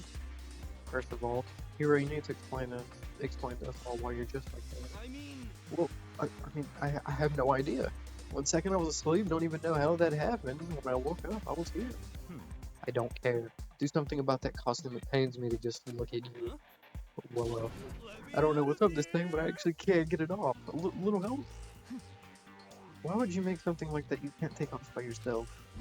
I didn't make this stupid freaking thing. There's a clasp on the back that keeps you from getting it off. It looked pretty sturdy. I don't think you can get it off on your own. We really don't have a choice. Let's help him. Took everyone's help, but slowly we were able to get Hiro out of the suit. Took a few minutes, but eventually we got all the pieces off. Free at last. Isn't it kind of weird how perfectly the suit fits Hiro? So then... More to the point, nobody but Hiro would be able to wear the costume. um, Wait, hold on a second. honestly. Don't bother trying to act innocent. The blueprints were in your room as well. Is that okay? In other words, it is obvious that to everyone that you made the costume. That's true. I saw the blueprints myself. Yeah, me too. Could it be... Then it's obvious. The one who put this costume on and went around attacking everyone was Hiro. Shall we tie him up and gag him? Just the... Good idea. We wouldn't want him killing anyone else. Tie me up. Hold on, guys. I think this is going a little far. That's right. He may be a suspect, but he deserves fair treatment. hmm, Yeah, I mean, attacking blueprints. I have no idea what you guys are talking about. You can't really talk your way out of this one. It's been decided. You killed them. What? Killed who? I have no idea what you're talking about. There must be a fake hero running around. You're the only one who can wear the costume, so who else could possibly be the costumed attacker? what the heck? How do you know I'm the one? Maybe you should try it on for yourself before you convict me. Fine, if you're gonna be a jerk about it, I will. Without missing a bit, Hina started putting on the Robo Justice costume. Huh. See? Look. See how loose it is? I mean, come on. I'm blind as a bat in here. Can't see my feet at all. I'm surprised you got anywhere in this thing. I'm telling you, it wasn't me. And not to mention, you totally can't bend at the waist. Seems like a pretty obvious oversight. That's not a very nice thing to say. I mean, it's not like I made it. I just got caught up in the moment. Well, either way, now we know for sure, right? I mean, it seems pretty clear that nobody but Hiro could have fit into this dumb costume. In a huff, Hina took the suit off again. Ah. Well, now you're all out of excuses. No, see, it's 'cause you're a girl. If it was another guy, then... Makoto, go ahead. Okay. Against my will, I picked up the pieces off the floor and tried putting them on. It's no good. The arms are too long. There's no way I can wear this. See, I told you it was impossible. You're absolutely right. It seems this costume was made to fit Hiro's body exactly. But Then there's another costume. They must have one that looks the same but fits them. Honestly. If you insist on the line of defense, then show us some evidence. what the heck? Evidence? You claim there's another suit, yes? Then you must find it and show it to us. What the heck? Just the Who cares? Hiro's the only one without an alibi during this whole thing anyway. terrible. Which is how we know it was him. I mean, is it really true? I have no idea what's been happening. Could someone, tell me? Sure, Hiro, I'll tell What you. the heck? If you don't tell me what's going on, how am I supposed to understand? I think I figured that out. Someone's been killed, right? Makoto, who was it? Well, 2 people were killed. Taka and Hifumi. 2 people? Just the worst. Why are you freaking out? You did it. I did not. Wait, hold on. Those are the ones that were killed. That's it. I know who did it. So then, You may as well tell us then. Taka and Hifumi were fighting over alter ego, right? Which means alter ego and or Chihiro must have done it. correct. I see. That's unfortunate. Unfortunate? Stop trying to trick us. Just admit it that you did it, okay? I'm telling you, you got it all wrong. I know that note. Note? Last night, someone left a weird note under my door. And here's what it said. I found a hole. Maybe we can use to escape. Monokuma can't find out, so don't tell anyone else for now. Let's meet in the rec room at 1 a.m. But that's the last thing I remember, is going to the rec room. And for some reason I fell asleep. The real killer probably drugged me or something. Not a chance. So, No, hold on. He could be onto something. The nurse's office did have chemicals that could do that. What, really? I told you. Someone's trying to set me up. A secret passage. A chance to escape. Someone wrote all that to trick me. Even if that's true, you must be one dumb fish to buy every piece of bait that floats in front of you. Well, after being trapped in here for so long, even if you know it's a lie, you still got to check, right? They preyed on my desire to get out of here. They deceived me. I still don't buy it. Well, you should buy it. Just a second. Okay, then show us the note. With pleasure. I have it right here in my, pocket. Looks like I lost it. Yeah, sure. Please, you gotta believe me. I want her to fly. As I said before, if you want us to believe you, you must produce evidence. Can you show us the note? I have no particular issue with what you claim, but if you want us to believe you, you gotta give us a reason. What the heck? For serious? Now then, shall we resume our investigation? There's no time to waste before the class trial begins. Why do we need to keep investigating? We already know who did it. Why? Why did you kill them? Tell us, hero. No, it's like I said. Just the worst. Was it really to get the money Monokuma offered us?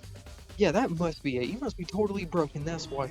Wait, that's a false accusation. Someone help me. Just be thankful we haven't bound it and gagged you. You have time to yell and carry on. You have time to search for evidence, right? You're right. I need to go look for the second suit in that note. V, don't fail me now. I guess I better get back to guard duty. I was gonna ask Turko or Genocide Jack to switch with me, but if she and Soccer got into a fight, we'd have a catastrophe on our hands. Well, bye. One by one, everyone pulled away. Makoto, do you have a second? Huh? I want you to help me with the investigation. it seems... It looks like I got a late start on this one, so I need to make some ground. Sure.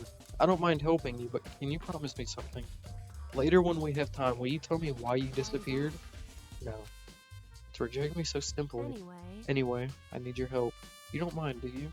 Okay. Shall we go? Thanks. Now then, shall we? Hey, So Makoto, first I'd like to examine the corpses. Can't believe I'm hearing that from a girl the same age as me. Dead bodies don't lie, you know. They tell the truth far more easily than the living. Wouldn't you agree? How am I supposed to answer? Anyway, we have time to hurry. We have to hurry before the class trial begins. Yeah, you're right. Show me where the bodies are.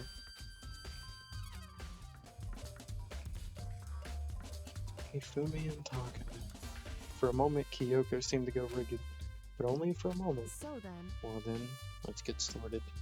She crouched down next to Taka, and without hesitation, she began poking and prodding the I knew bodies. it. The Monokuma file was right. They were killed using similar weapons. Her movements were so smooth. She was so calm. Seeing how comfortable she was actually made me feel a little more comfortable. Alright. I see. Makoto, I found something. You did? You remember the wristwatch Taka always wore in his left hand? He did? Whew. Are you so obvious? Are you so oblivious to the people around you? Do you dislike other people that much? No, that's not it. Anyway, you said he had a watch? So then... Take a look. It's broken. You can see the hands aren't moving right. It's most likely broken when he had his encounter with the stallion.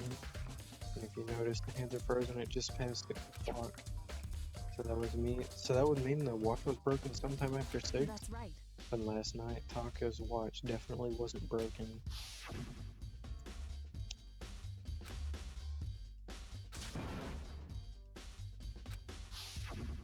In other words... So if it worked at 10 last night, it couldn't have been broken at 6 p.m.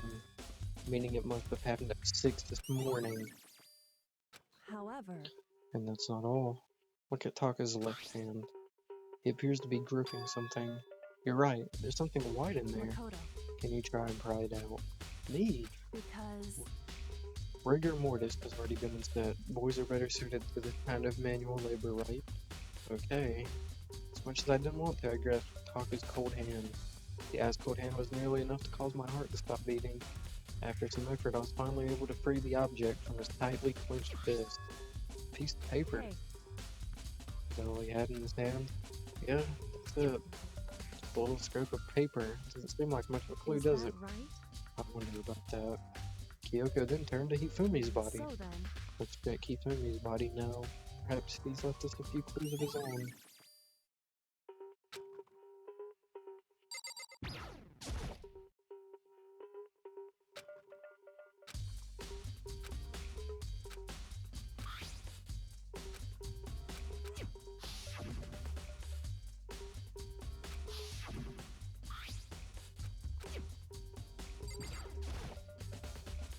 So did you find anything? I did. More than I expected, to be honest. Look at this. A wad of paper? that's right. Hifumi had it hidden on him. Hidden? Indeed. He'd stuffed it in his pants, so I can only assume he did it on purpose, you see? In his pants? Wait, so you... Why is that? It was just his pants. Not like it's socks or something. I don't know what that means. Anyway, let's try to take a look at the paper. Go ahead, Makoto. Open it up. A note. I found a hole. Maybe we can use to escape. Monokuma can't find out, so don't tell anyone else for now. Let's meet in the equipment room at 6 a.m. So, That sounds very familiar. That's it. That's the same thing Hiro said. Then he was telling the truth. Although, it's not exactly the same, is it? Last night, someone slipped a weird note under my door. Here's what it said. I found a hole maybe we can use to escape. Monokuma can't find out, so don't tell anyone else. For now, let's meet in the rec room at 1 a.m. The time is different. Hiro told us that his note said 1 a.m. But the note that Hifumi asked him to meet at 6 a.m. is that right? Hold on. Just because Hifumi had the note doesn't mean it was meant for him. Huh? So, Part of it has been torn off, right? I think there's some likely meaning there. Could you maybe explain it a little more? Think carefully. hey, Why would he have been clutching to that scrap piece of paper so tightly? I don't know. so then, What if it wasn't just a scrap of paper when he was holding it? What if it was something more important? And how would something important like that become a mere scrap of paper? That's what you need to answer. hey, And while we're at it, I should tell you the other thing. The two victims this time definitely had their e-handbooks on them, so the handbooks have nothing to do with how the murders were carried out. Not that there was any reason to think they were connected to the killings in the first place. So you're saying I don't have to think about the handbooks this time, right? is that right? If you didn't have to think about them at all, I wouldn't have gone out of my way to mention it. All I said is that they weren't used to help carry out the murders. There may come a point, however, where a handbook may play a role.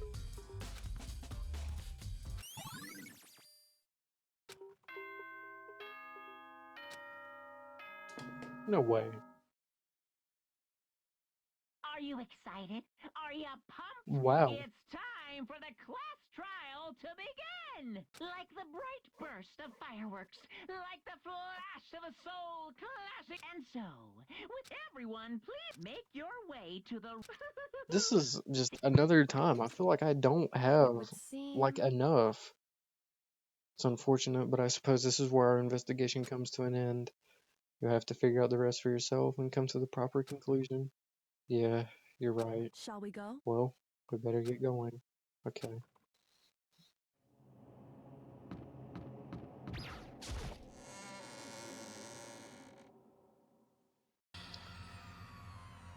Damn, this is really all that's left. What the heck? Hello. Hello. He's multiplied. Nope, not multiplication. It just looks that way because it's an illusion. I'm moving so fast it only looks like I've multiplied.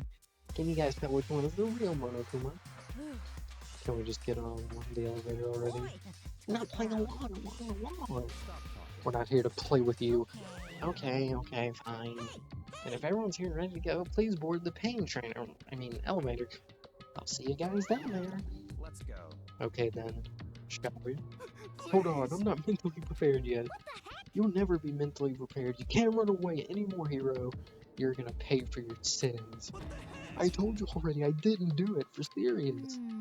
That reminds me, did you ever find the other costume on the note?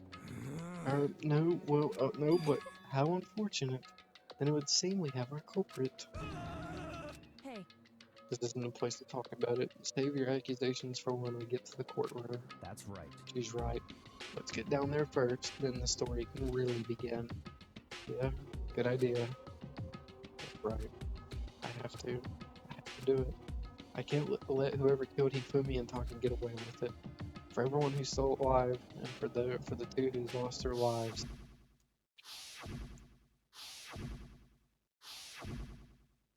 The one who killed Hifumi and Taka. The one who killed two of our friends. The killer is someone right here. Alright. Stalker, what do you got to say? I don't believe one who has carefree attitude.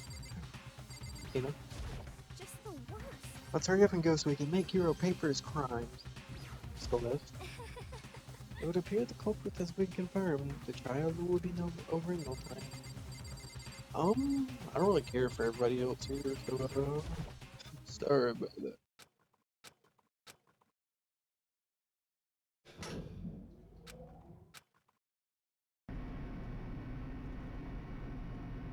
Clunking of the elevator kept us company as we fell further and further down. There was no going back. Till we settled all this, we couldn't go anywhere. I'm not sure how long it was before the elevator finally came to a stop. The elevator doors slid open, opening up into a cool fate. Oh, it's blue now down here. It's all together like that. I realize just how few of them there are left. School life is slowly reaching its climax. Just the worst. Only because of you. Why are we making us do cool things to each other? What?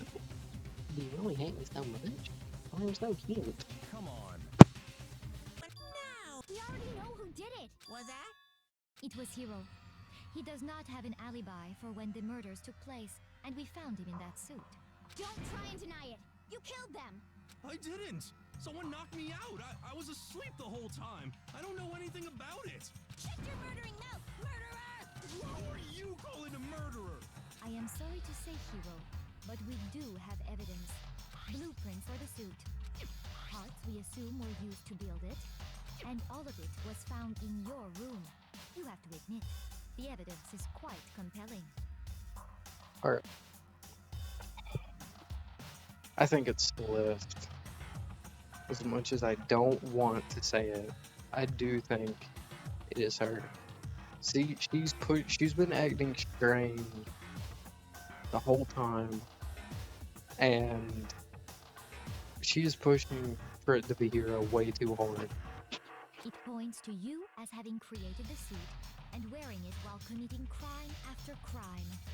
How many times do I have to tell you? I don't know. I don't know. Alright. Is Hiro really the killer? Everything we found in your room. That's The true. blueprints, the suit parts, they are all proof enough that you are the culprit. I don't know anything about that stuff. It's not true. It's a conspiracy. Hiro, why? Why did you kill them? No, just hold on a second. Yasuhiro's message. Oh, okay. Everything we found in your room. Yeah. I think we The should do the next blueprints, thing. the suit parts, they are all found in your the blueprints, the suit parts, they are all No, it's wrong.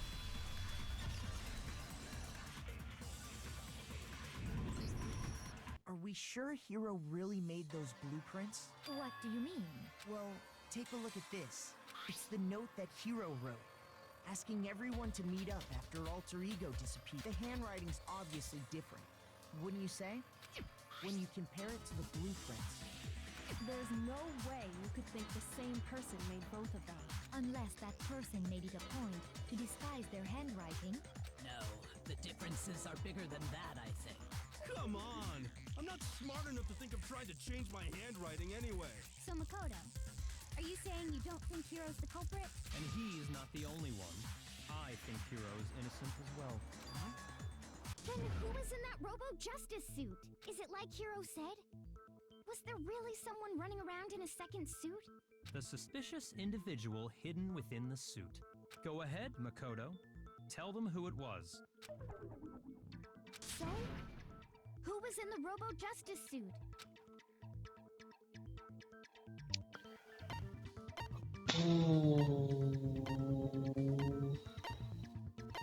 Hiro. I got it!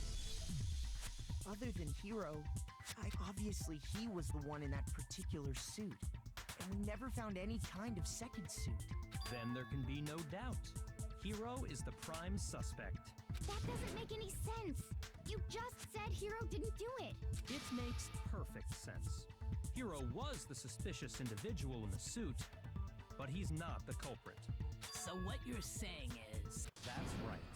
The culprit in this case has nothing to do with being in the Robo Justice suit. What? Now that's a bold assumption. And what reason do you have to make such a statement? You do have a reason, yes? Of course. But before we get to that, there's something else we need to clarify first. Hey, stop trying to boss us around! All things have a proper order. So what is it? What needs to be clarified? We must clarify the method of transportation for Taka's lifeless body. It would seem that his corpse was moved using certain particular items. Makoto, Thanks. can you tell us what they were?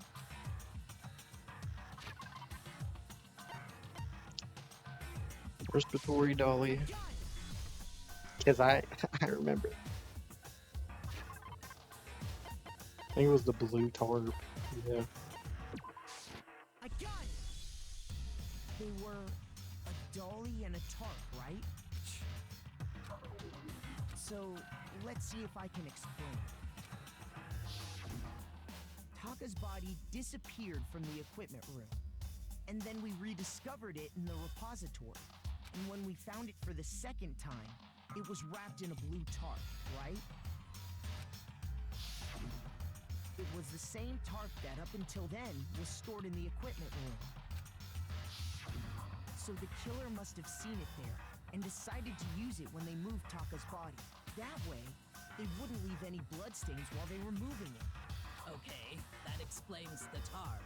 And the dolly? Same thing. I'm sure the dolly was in the equipment room when we first found Taka's body there. But when the body disappeared, so did the dolly. Later, when Taka's body reappeared in the repository, so did the dolly. In other words, you think they used the dolly to move the body, am I right? But are you sure you are not mistaken? Huh? Are you absolutely positive the dolly was in the equipment room when we found Taka's body? That dolly was made specifically for moving large objects between the repository and the art room. It would be very strange indeed to discover it had made its way to the equipment room. Is it not possible that it was in the repository all along, and you simply didn't realize it? She's raised an objection. How do you respond?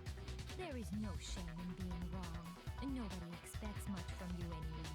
We have all accepted the fact that you rarely understand what is going on around you.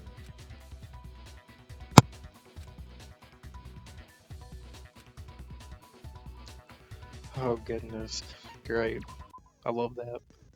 Reloading. Starting with the next bullet time battle, we're gonna add one more ingredient to the recipe. On the bottom of the screen underneath the tempo marker, you'll see your ammo count.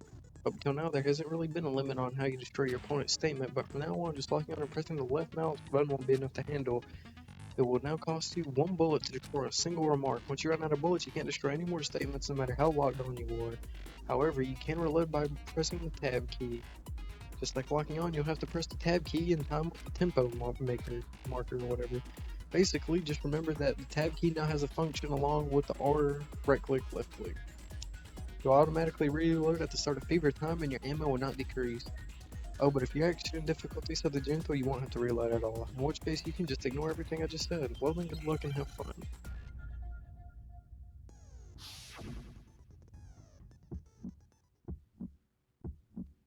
You have it wrong. I cannot agree. You are a fool. So pathetic. Lies will get you nowhere. Do your worst. Away with you. You miserable wretch. This isn't as bad as I thought it was going to be. You are a fool. Lies will get you nowhere. Do your worst. You miserable wretch. You have it wrong. I cannot agree. You are a fool. So pathetic. Lies will get you nowhere. Do your worst. Away with you. You miserable wretch. I cannot agree. This should prove it.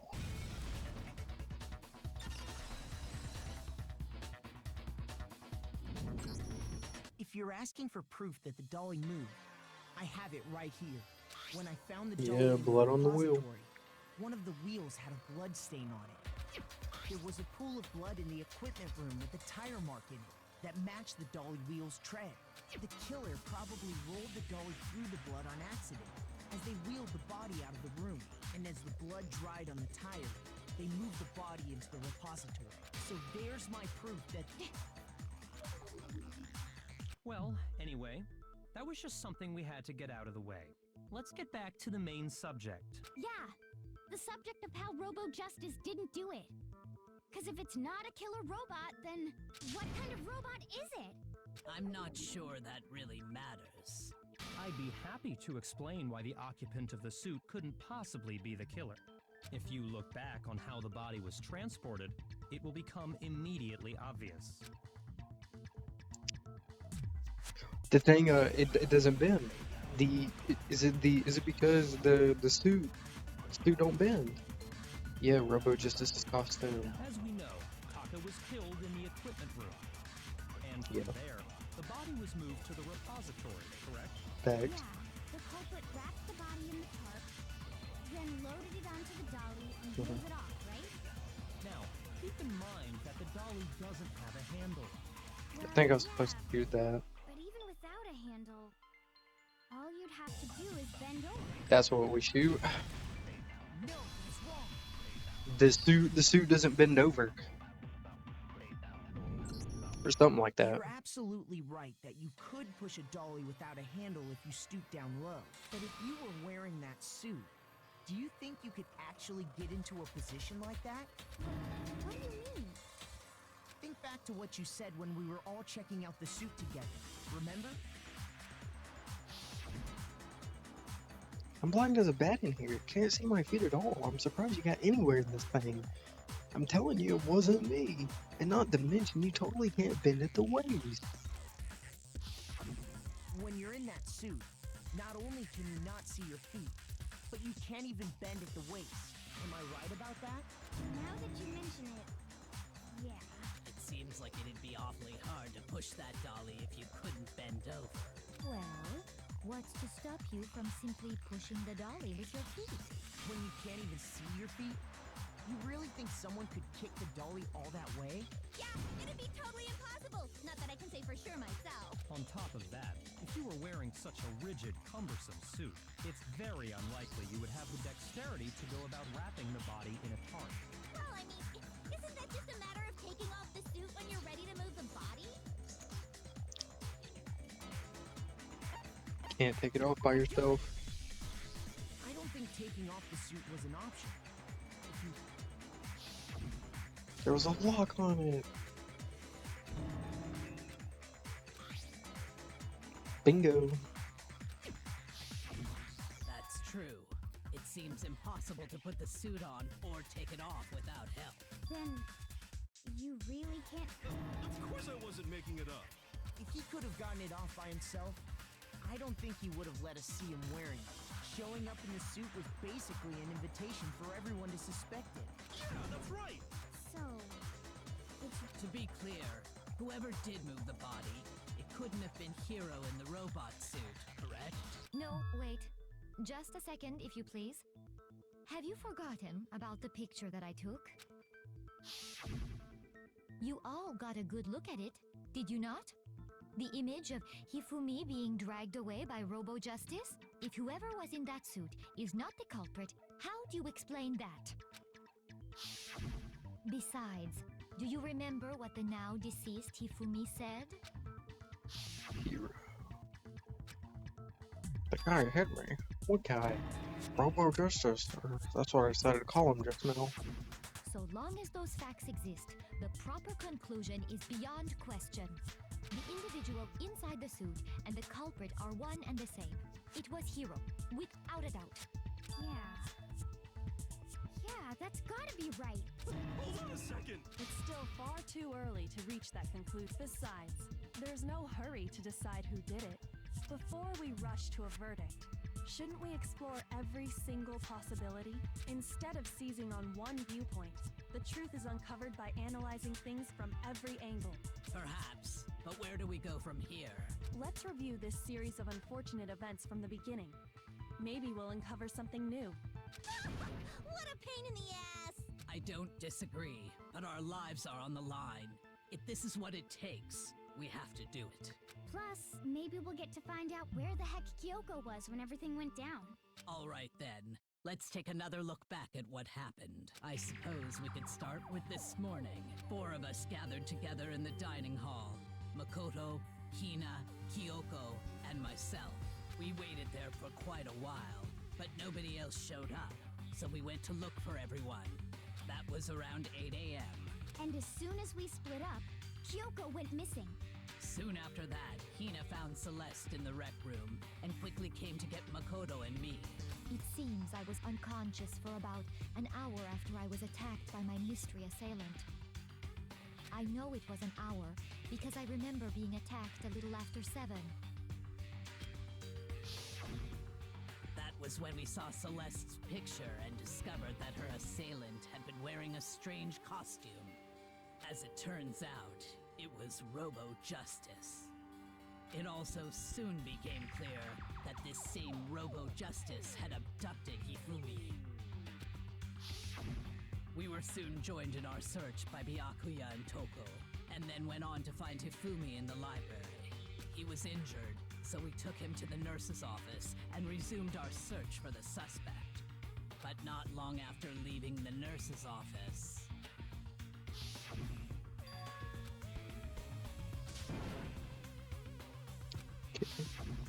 When Celeste told us that, we decided to split up and search the second floor. And soon after that, I saw someone moving around on the 3rd floor, and I yelled out to everyone as soon as I did. Does rather intense scream? Yeah, he does it. and then...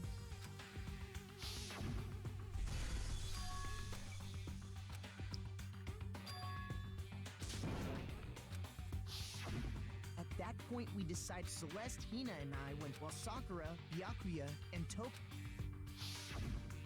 When we got back to the nurse's office, we found Hifumi, dead. And that's when we heard the body discovery announcement. I left Celeste and Hina there and headed back to the 3rd floor. Meanwhile, we had just discovered Taka's body in the equipment room. We must have found both bodies at almost exactly the same time, because we heard the same announcement not long after we discovered his body. And that's when I told you guys about Hifumi. Then the 3 of us headed for the nurse's office. But right after we left the physics lab, we ran into Celeste, who'd arrived after us. We rushed back to the nurse's office and saw that she was right. Then we remembered Hifumi's body we'd left gone, be Toko good, passed just out in the purge. equipment room, so we hurried back again.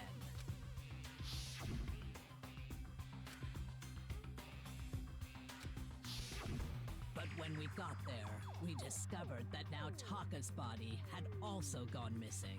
Next thing we knew, we were searching the school for 2 missing dead bodies. And after some time, Celeste informed us that she'd found the bodies, and we all headed to the repository, which is where we rediscovered the corpses. I think that about covers it. I see. The whole thing sounds exceptionally complicated. It certainly seems to me that these are not a simple series of connected events. Okay, well, if that's true, then what? Rather than a single series of events, I think we have to consider each murder a separate situation.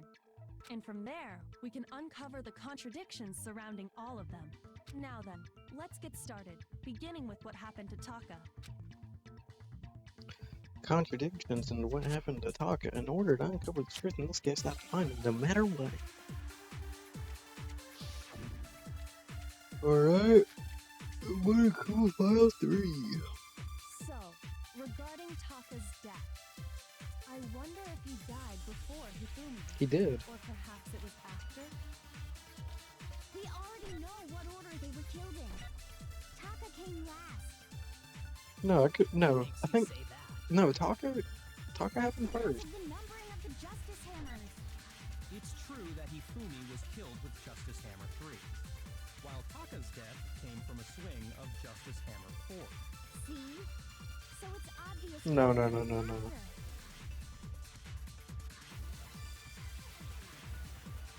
So, regarding Taka's death, I wonder if he died before Hifumi. I wonder if he died, or perhaps it was after? We already know what order they were killed in. No, it's wrong.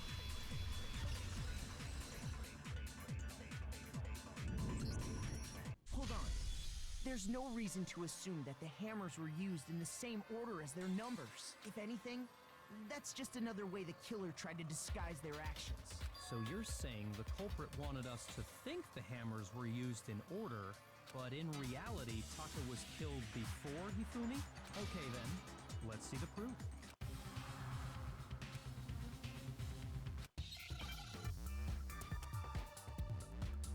His wristwatch, right? Like we, talking about it. Yeah, wristwatch.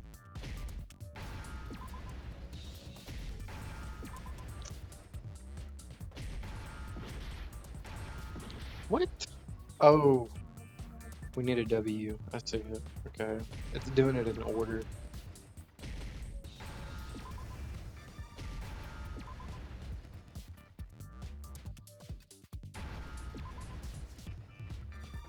Now I understand. I got it. See? Look. It broke with the hands pointing just past 6 o'clock. It must have gotten broken when he was attacked by the... Yeah. Hey, you look how yeah, his irritated voice. It's almost 10 o'clock. So if it wasn't broken after 6 last night... And that would be his... But if that's true, then he was killed well... And before Celeste was attacked this morning. That's right. Taka was killed before any of the other incidents took place. That simple fact slipped past all of us. We made the wrong assumption about the order of events. That's exactly why the culprit wrote the numbers on each hammer and had them increase in size. That way, when we saw how they were used in each incident, we'd easily make that wrong assumption. Now, if Taka was killed around 6, then everyone's alibis for his murder go out the window. Because when he was killed, we hadn't met up in the dining hall yet. That may be true in the case of Taka's murder, but all of our alibis still hold true for Hifumi's death. That's right. With him, at least, we're all safe.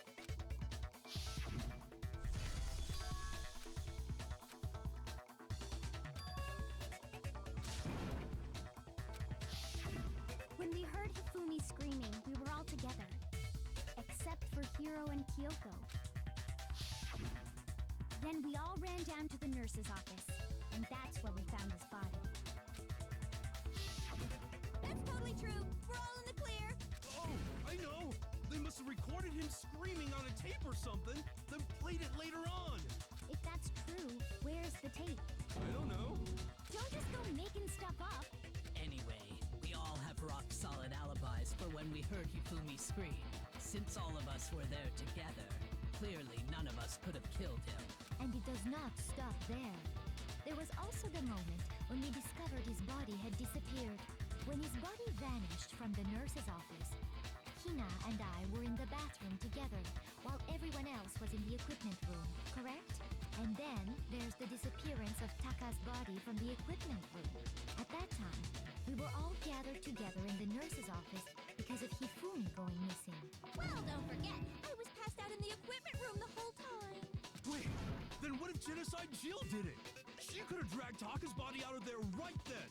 Even if she could pull that off, there's no way she could have done the same with Hifumi's body. Because, as we just established, she was passed out in the equipment room when his body disappeared. Besides, I didn't do either of them anyway.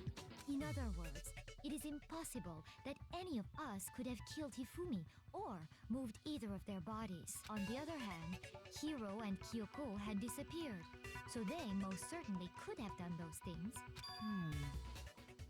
So what now, Kyoko? For now, we can't get fixated on who did it, or we'll just keep going around in circles. So instead of who, I propose we start talking about how. In particular, I think we need to figure out how Hifumi's body got moved. That's true. We searched everywhere, but we couldn't figure out how to explain his body disappearing. And according to what Celeste said,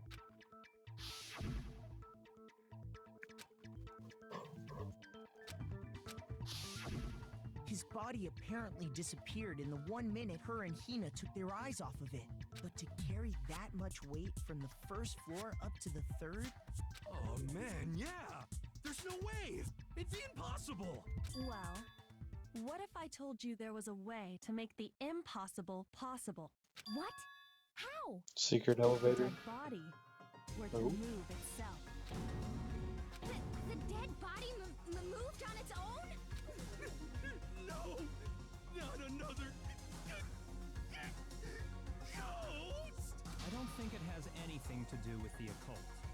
We thought Hifumi was dead. He was alive? Are you saying Hifumi wasn't carried out of the nurse's office, but simply walked out on his own? But I mean, we found his body. He was dead. Perhaps he was simply playing dead.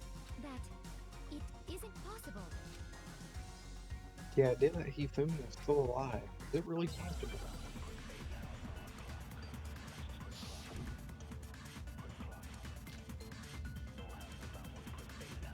Are you saying that when we first found Hifumi in the nurse's office, there's a chance he was actually still alive? No, it is impossible. Hifumi was dead, without a doubt. And you know that how? Surely you heard the body discovery announcement along with the rest of us. Hifumi's dead body had been found. And That is that true. is why the announcement was made. Are we really so sure about that? Maybe the announcement was intended to signal someone else's discovery.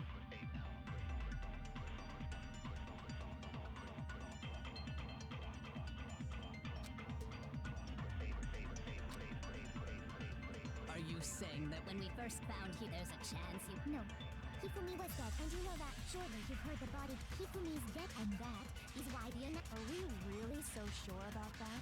Maybe the announcement was intended to signal someone else's discovery.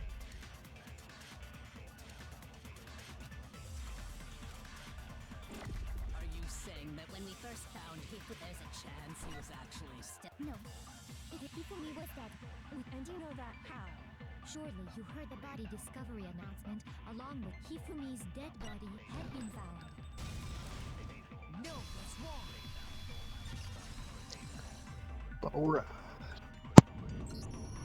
Was the body discovery announcement that was made really intended for Of course it was. The announcement... Maybe. But that was... That's right.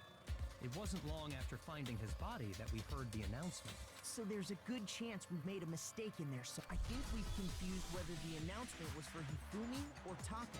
First of all, if 2 bodies had been found, there really should have been 2. Maybe Monokuma simply got lazy and rolled them together into one. What do you say, Monokuma? Any comment? Well, it's a very very sensitive issue, so I can't go into too much detail. But what I can say about the body discovery announcement is that it's only broadcast when 3 or more people find a dead body for the first time. That didn't answer our question, man. We're asking if you're a lazy bum. No, actually, that was plenty. Huh? He said it's only broadcast when a body is discovered for the first time. Which means, even if we find the same body again later, he won't make the announcement again. If that's true, then why was the announcement made again later on? Huh? Later on? Exactly. We heard the body discovery announcement twice.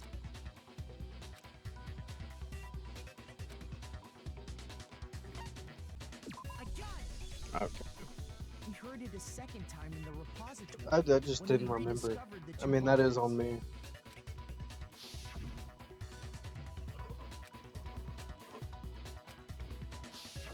It didn't seem weird at the time, but it contradicts what Monokuma just told us, doesn't it? Exactly. If we were actually rediscovering both bodies, the announcement shouldn't have played. And in reality, when the 2 dead bodies were rediscovered, one of them discovered for the first... So, when we found Hifumi the first time in the nurse's office, he wasn't actually dead yet. Meaning, he wasn't actually found dead until we came upon him in the Oh, repository. could we have saved them? That's just part of it. There's one other thing that leads me to believe he was still alive in the nurse's office. Oh, I know! Because he was super good at playing dead! Bada bing, bada boom! That is the worst logic I have ever heard. But honestly, I do not think there's anything that can prove he was still alive. Okay then, let's take another look at the events surrounding the discovery of his body. Then it should become clear whether he was really alive or not. This whole thing is pointless.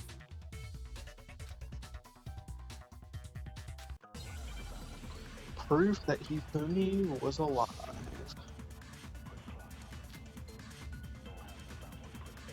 Well, here's one thing we do know. The first time we found Hifumi's body was in the nurse's office. And then, while me and Celeste were in the bathroom, his body disappeared. And the next time we saw his body, it was in the repository. But when you compare his body before being moved and his body after being moved, other than the change in how it was positioned... Shoot! Well, here's one thing we did. The first time we found him, and then his body And the next time we saw his body, it was in the repository. But when you compare his body before being other than the change in how it was positioned, there was no notable difference. Okay. No, it's wrong.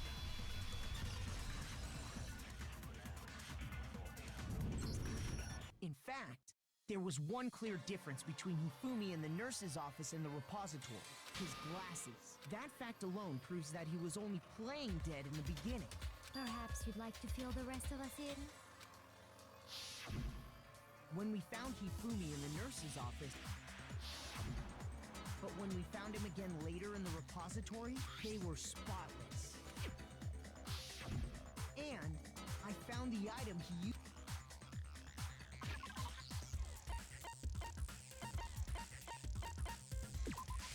I got it! It was a glasses cleaning cloth featuring a certain cartoon mascot.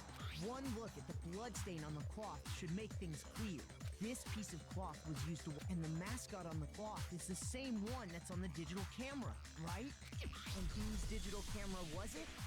Hifumi's, of course. The character was... Princess Piggles. From Demon Angel Pretty Pudgy Princess, I think. I highly doubt anyone but Hifumi would have brought... I see your point. I wouldn't be caught dead using a tacky piece of garbage like that. A few tissues is all I need to keep my glasses clean. Then there's no question. It belongs... Oh, What I'm saying is, the blood on his... Even if that is true, it does not mean he wiped the blood off himself. But who would benefit from a clean pair of glasses other than the glasses owner? That's a good point. And it must have been him, right? So let's assume that Hifumi was still alive in the nurse's office. He pretends to be dead. Then when he's alone, he stands up and walks out. And with that, the impossible task of moving his copious... But then, if he was just... What was with all that blood? The fridge in the nurse's office contains packs of blood for emergencies. He figured if he was gonna play dead, he should go all out. Somebody got crazy with it and had to wipe his glasses off when he was... And if Hifumi was still alive at that point, the disappearance of Taka's body is easily explained. It should be perfectly obvious who must have moved Taka's corpse. It could only have been While we were all gathered in the nurse's office, That also explains how the door... The door was locked? Well, after the bodies disappeared, Hifumi and Sakura headed but when we got there. And the repository door, which means when Hina and Sakura got to the and it could only have been Hifumi. He convinced us all he was dead. And when he saw his chance, so Hifumi wasn't just another victim in this case. He was one of the assailants. But that means he took part in the murders. I just can't believe it. If you're having trouble, would you like... There's more? Oh, absolutely.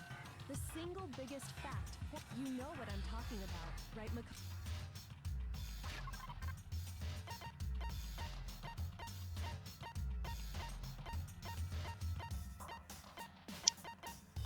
The Torm? No, it was the other one. It was the other one. It was the other one.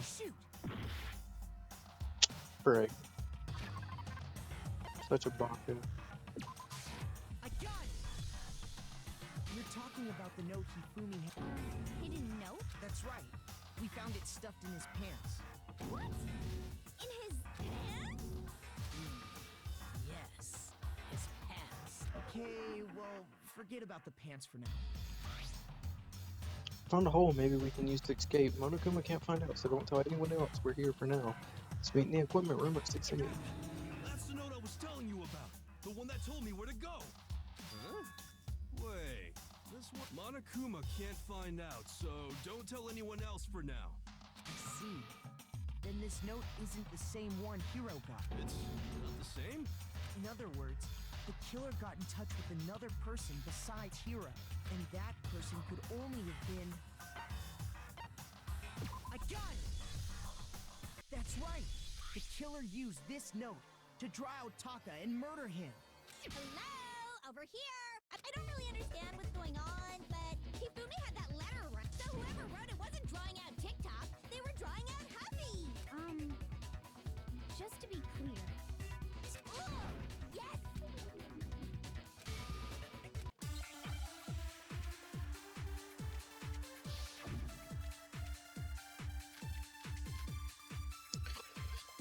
Jesus, oh, I dislike this part of the make your arguments a lot. Because I never really know. Then the person it was intended for must have been Huffy. But remember what the note said. What time did it say to meet? 6 a.m., I believe. The time doesn't matter. The note has nothing to do with TikTok.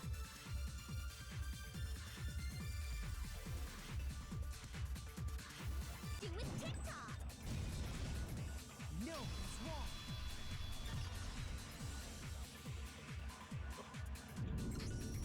No, there absolutely is a connection. What the hell are you talking about? The note said to meet at 6 a.m. We've already proven that using... But there's more. The equipment room, right? Which is where Taka was killed. So, Taka was murdered at both the time and I think that should be plenty to show that... Well, when you put it like that. No further objections. Then someone used that note to trick Taka. Just the same as me. The culprit really is a cold-blooded monster. But if they gave the note to Taka... Stuffed down his pants, no less. Most likely. Hifumi stole it off Taka's corpse after he died. Huh? He stole it? Where's your proof? Go ahead. No, it's the paper thing. I got it! That's where I messed up earlier. Taka's body, I saw if I'm right about it. I knew it! It Then Taka's scrap. Yup. Hifumi had the note meant for Taka. Well, there's only one. Taka died clutching the note. Hifumi tried to leaving behind, only what did I get all that right? That means Hifumi knew the note was important. Exactly. Which proves that he was an accomplice in the murder. Whoa, yeah. After seeing all this, in fact, he was behind the whole thing. In fact, he's still alive. Sorry, no. When we found him in the repository, Hifumi was truly and completely dead. The second body discovery announcement proves that. So then, who killed Hifumi? Whoever did is the mastermind, the true killer. He was killed in the repository.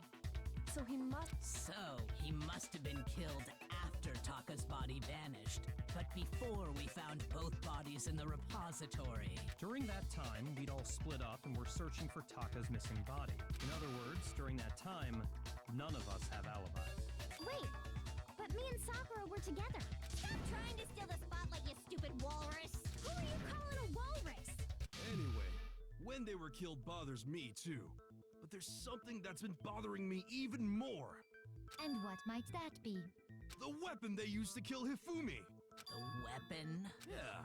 Because, I mean, the way Taka and Hifumi were killed was almost the same, with them having similar fractures and all. But Justice Hammer 3 and 4 were still laying around in the nurse's office and equipment room, right?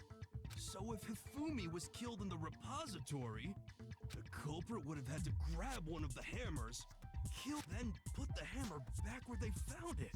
But wouldn't that be seriously risky for him? I'm surprised. It seems there's some semblance of a brain knocking around that skull of yours after all. Hell yeah, it's packed in there good and tight. He's right, though. I don't understand it either. The Monokuma file makes it clear that they were killed using similar instruments. But if the hammers were already laying around those other rooms... So the question is, how could the culprit have gotten their hands on either of the hammers? Personally, I haven't a clue. So which hammer was used to attack Celeste? Number 1 or number 2? Celeste was Those were used as accounted number for in 1. other rooms too. Is it not possible they used a different weapon? I don't think it is possible. They were both. So then, what was used to kill Hifumi?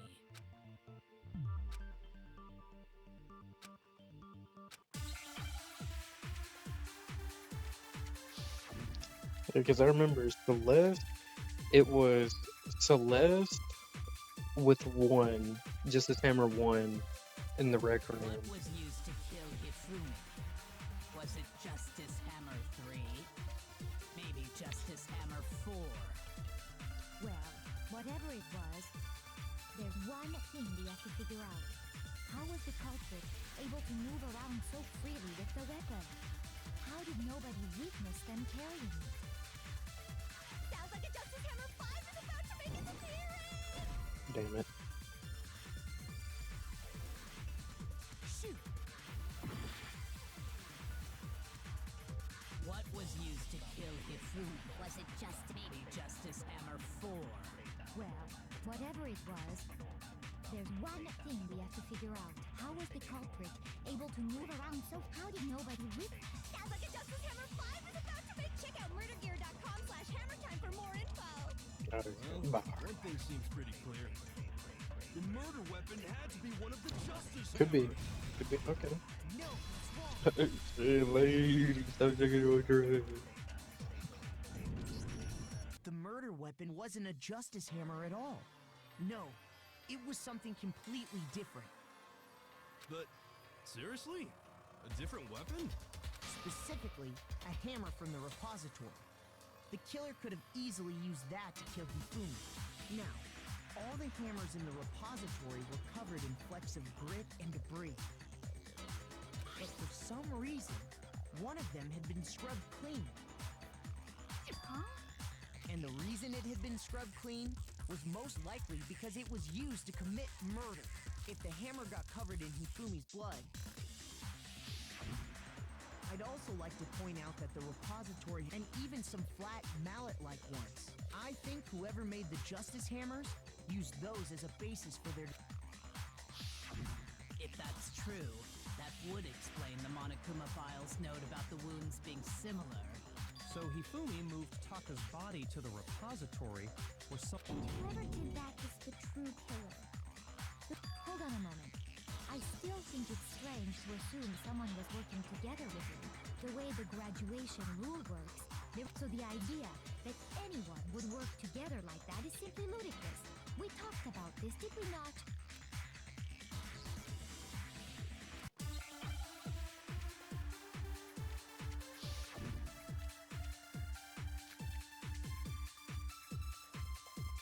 Based on the rules that have been laid out for us, Why are we still talking about the spotlight hammer? I think we gotta do the flashback thing. only the one who actually carried out the act can graduate and survive. Assuming the rule holds true, it is simply impossible that two people work together on this. That is how the rule was explained to us. But that only really applies if there's one murder, right?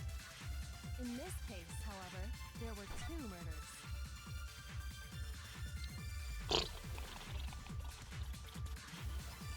Based on the rules that have been laid out for us, even if more than one person is complicit in the murder, only the one who actually carried out the act can graduate. No, I get one more time. Impossible.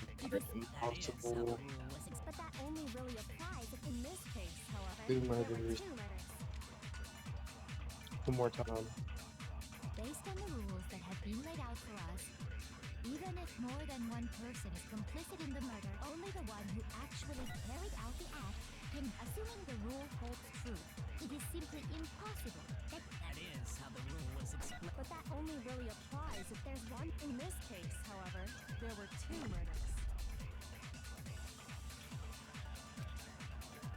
Based on the rules that even if more than one person, only the one who actually carried out the act, assuming the rule holds true. Okay. No.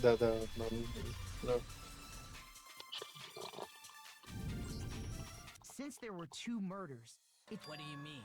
If there'd only been one murder, then yes, the idea of naturally, if only one person can be saved per murder, an accomplice has no risk versus reward. risk versus reward. The payoff for working together. There's no point in being someone's accomplice however, if there were some potential mutual reward for the risk. You're saying that two people could act as each other's accomplices to commit two separate murders. I think that's what the true killer told Hifumi. They would each have an accomplice for their crime, and based on the case's events, Hifumi would have been the first one to act. They made him carry out the first murder so he couldn't back out of helping them later on. So in this case, there wasn't one single person committing multiple murders. Instead, each person killed someone, creating two separate incidents. And it only looked like one person because that's how a single suspicious individual, by creating one seamless set of circumstances. The mastermind picked their target and managed to then to avoid the no accomplices rule, which, if true, means that betraying Hifumi. That's just. You think so? I can't help but admire its cunning.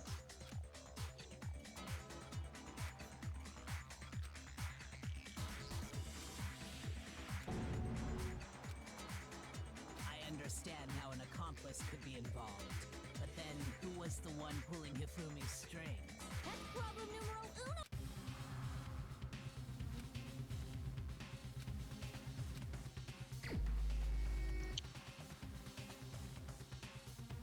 uno! You know, I do think it's Celeste. Nobody else really ever interacted with Hifumi other than her. I think it's her. Here's the answer. Okay, it was. It was Celeste. So I'm the suspicious individual now, am I? I really do hate this kind of joke. A joke? I wonder. So what you are saying, then, is that I specifically chose to work together with Hifumi. The idea that I would choose to spend any amount of time interacting with him, that I would go within 10 feet of that shit-brained, that lazy, worthless, goddamn idiot! Pardon-moi. Just to be clear, there is evidence to support it. Yeah, the coffee. Or the tea thing. Throughout the investigation, there was certain behavior that was common only to the two of you. Considering what we've learned so far, it only further proves that the two of you were working together. The screaming. Oh.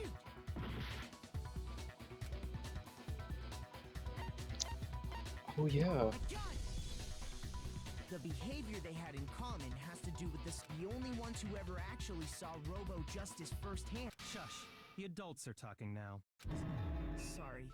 As he said, only Celeste and Hifumi ever laid eyes on the costumed individual. If we accept that Hifumi was one of the culprits, we can't help but suspect what Celeste has said as well.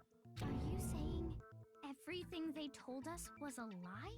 After taking Hifumi to the nurse's office, we all began our search for this individual, correct? And not too long after that, do you remember what Celeste said?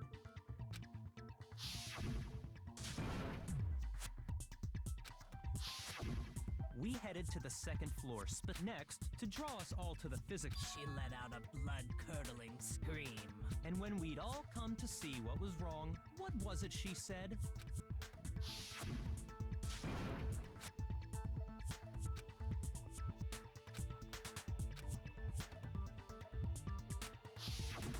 Once she'd done her job of getting us all up to the physics lab, it was time for her partner to get to work.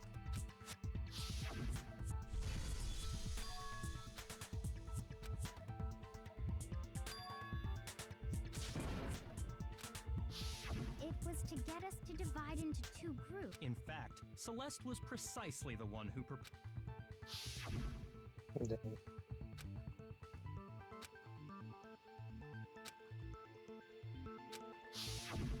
Well, if Celeste and Hifumi were working together, all those chance events suddenly become connected.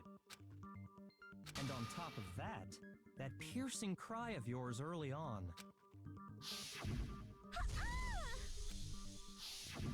That was to signal Hifumi, wasn't it? It was your way of telling him, we're on the third floor, everything's going according to plan. Why else would you let out a scream that could have carried across the sea? I just realized another strange thing. When we found Hifumi in the nurse's office,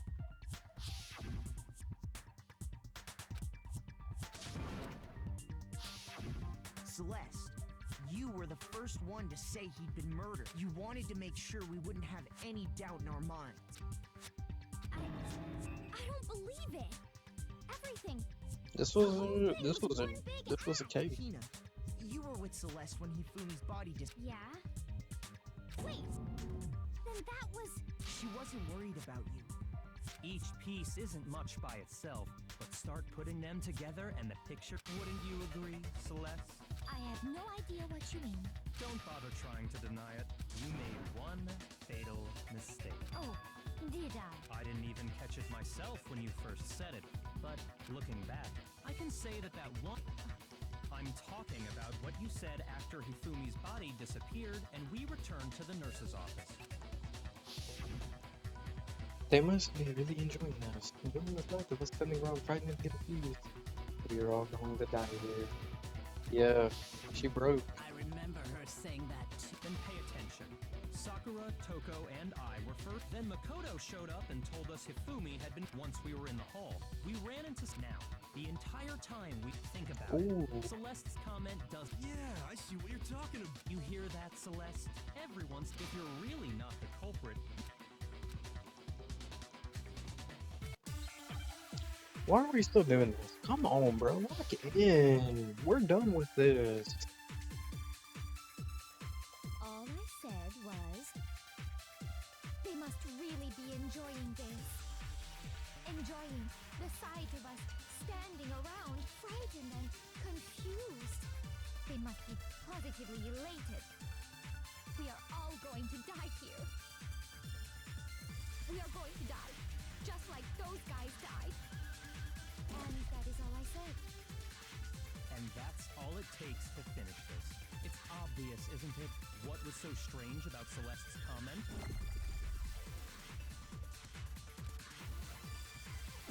All I said was... I think I gotta shoot what she said. The sight of us Second We are time she all said this. going to die here. Not the, I guess, third. We are going to die. Just Yeah, like because she didn't know about Taka's death. No, that's wrong.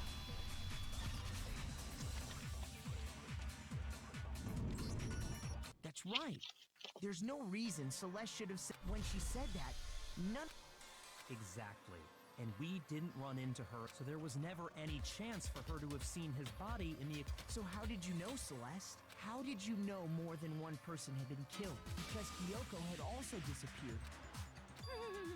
You all have such vivid imaginations. Imaginations? You claim that I was lying. Then what about the picture I took? How do you explain this picture of the costumed... It has to be some kind of Celeste. Put the suit on. And Have you so quickly forgotten? Plus, I happen to know that this particular camera does not have a timer. In other words, it is an unassailable fact that this is a... If everything I told you was a lie. Simple. Are we sure? What could you Surely there are other explanations. No, there is...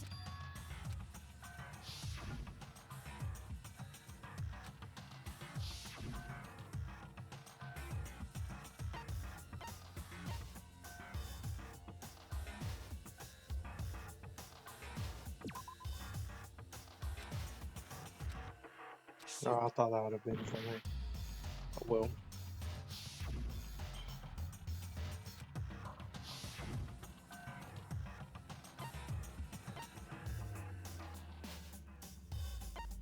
I got it!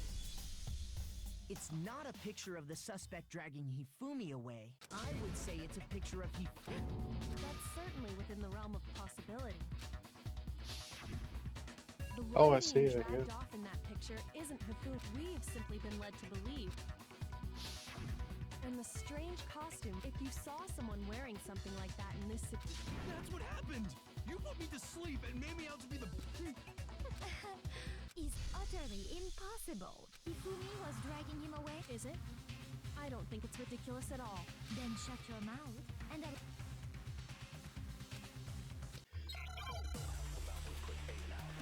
Oh my gosh, bruh. Come on now. Can we lock in? Can we lock in? I hope we can lock in. You dressed me up in that suit after I passed out. Then you just draped me across Hifumi and had him carry my weight. You tried to make me look like the bad guy. Like I said, ridiculous. As you can see in the picture, the suspect is standing perfectly upright. If the person inside the suit was unconscious, there's no way they could stand up Wait. straight. Then the fortune-telling idiot is the culprit after all. No way! I think I see it. Put me back in, coach. You dressed me up in that... Then you just draped me... You tried to make me look like the But bad what did it Like I say? said, as you can see in the picture, the suspect is standing perfectly if the person inside the suit, but there's no way they could stand up straight like that. No, that's wrong. Because it can't bend. You would have... They would... If you put them in, they would No. have to stand up. Even if because that Robo Justice... It can't bend. That's right! I'm not so I think the suit was designed from... Celeste and Hifumi took the suit they'd specially... That's how they were able to fake that. The point of it all was to make us... Well then, I suppose this is checkmate. Checkmate? Don't make me laugh, you idiot! What do you mean, checkmate? Celeste? Clearly! You want to cram me into your little guilty box? Well, there's one little problem. Have you already forgotten?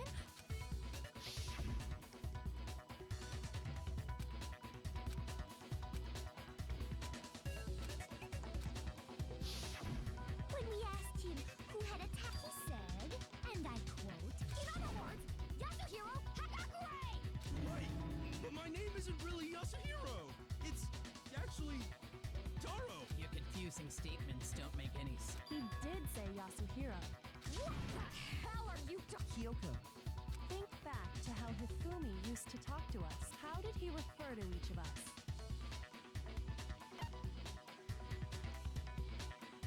I didn't notice this. Did he say... Wait. He said our last name because he would call me Naegi. Mr. Nagi. Our last... Exactly. I know I heard him say Mr. Naegi more than once, for example. So if Hifumi did mean to say Hiro's name, he would have said his last name, Hagakure. I'm sure it was just indecent. Don't talk. Random chance. Now isn't... No. There's no... But he must have run out of energy. So Hifumi was trying to tell us the... But the name you said doesn't... Well, no. And that's Celeste. To think you'd take your false accusations so far. Come on! Enough with your idiotic blather. Yasuhiro is a loser's name. Do I look like a loser to you? Well, do I? What? I think I've earned the right. Okay, then fill us in. Make sure my real name is Celestia Ludenberg. Could you please stop making me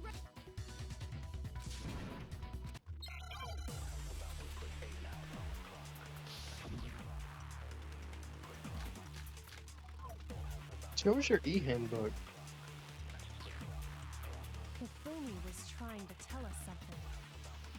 He wanted us to know the killer's last name, Yasuhiro. If there's one person here who might have that last name, It would have to be you, Celeste. You haven't told anyone what your real name is. how many times do I have to tell you? My name is Celestia Ludenberg. God damn it! How long do you plan to go on pretending? I'm not pretending. It's the truth. And since you have no way to contradict me, that's the only truth there is. I got it. Okay, just put the fries in the bag. Skibbity toilets rubbish. He wanted us to know the killer's last name. If there's one person, It would have to be you, Celeste. Just show us the e-handbook. We'll say it. How long do you plan to go on? I'm not pretending. And since you have no way to contradict me, Show us the e-handbook. Come on. I've been saying this ever since like the first damn trial. Show us the e-handbook. Because there's a lot of this that could just easily be solved by messing with the handbooks. Anytime you turn your handbook on, Monokuma told us...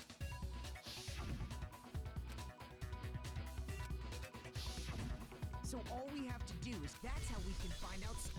that's an invasion of Celeste, can you please just tell us, please? Just tell us. Even when I'm put in check, it's just my nature not to give up. Because until the game's over, you never know what might happen. Fine then. Let me go over the case again. And that'll bring You! Before anything. Hifumi. With...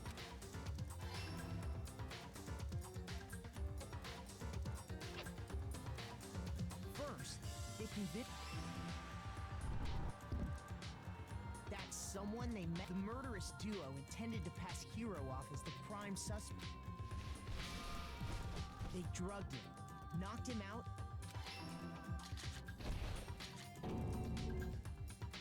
Next, Hifumi positioned himself to make it look like Robo Justice was attacking him, while the killer used a digital camera to take pictures of the assault. They did all this just to create evidence that would put when they were done with him, they shoved him, still unconscious, into the pool room locker. And then finally, at 6 a.m., they moved into the murder phase of their plan. They called Taka to the equipment room.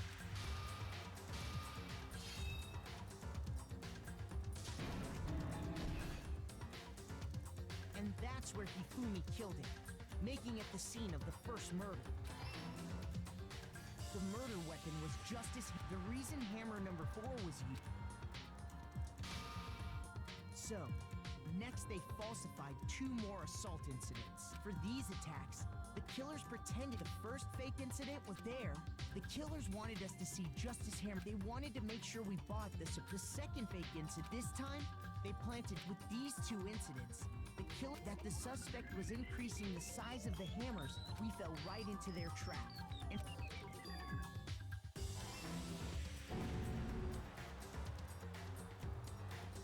while we did that, we left. This was exactly what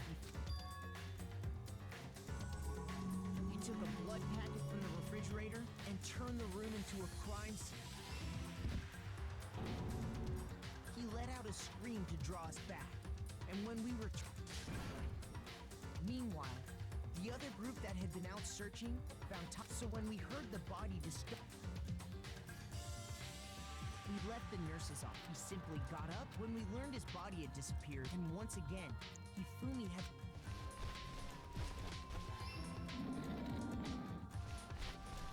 he wrapped Taka's body in a tarp.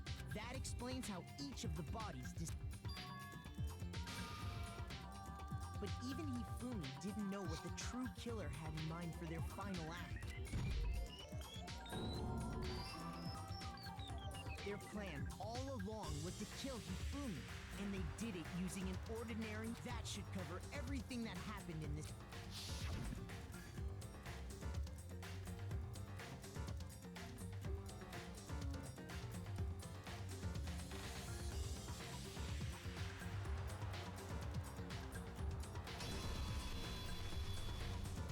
Celeste, sorry, you lose. I lost? When was the last time I was forced to utter such words? They hang heavy around my neck. Then you admit it? You're the killer? Listen to you, trying to take charge. I, Celestia Ludenberg. Taiko Yasuhiro is fine. Taiko? So, you finally accepted it. I'm the kind of person, once I've lost, I don't like things to drag on. Interesting. Dang.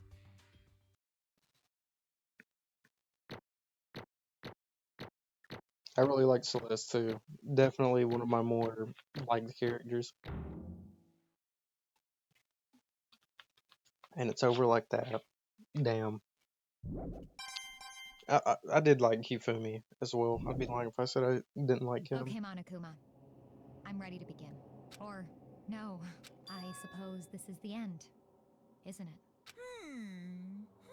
It is indeed the moment we've all, if you would. And when the votes are tallied, will you make the right choice or the dreadful...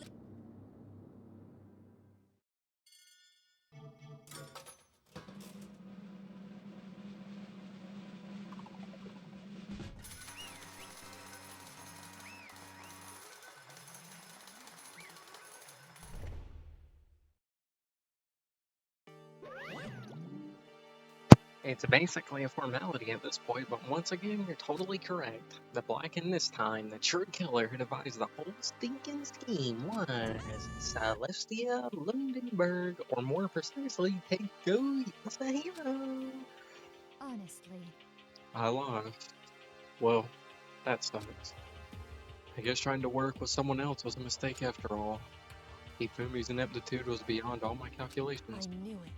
So you really did approach Hifumi with this plan. But how did you get him to agree? I can't imagine he would happily have agreed to commit murder.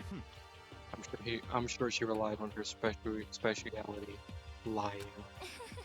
My speciality, Don't make me laugh. I didn't have to lie to get him to agree. So Then how did you use, I knew you'd figured it, Kyoko. You're absolutely right. Get Hifumi to act as my accomplice. I used her. For everyone who's still left, I'll avoid mentioning it by name, but it was the one thing Hifumi and Taka were both super into. You mean, is she talking about alter ego? Say what? What are you talking about? Just a second. Don't interrupt. We're in the middle of a very important conversation here. I'm totally out of the loop, as usual. How sad.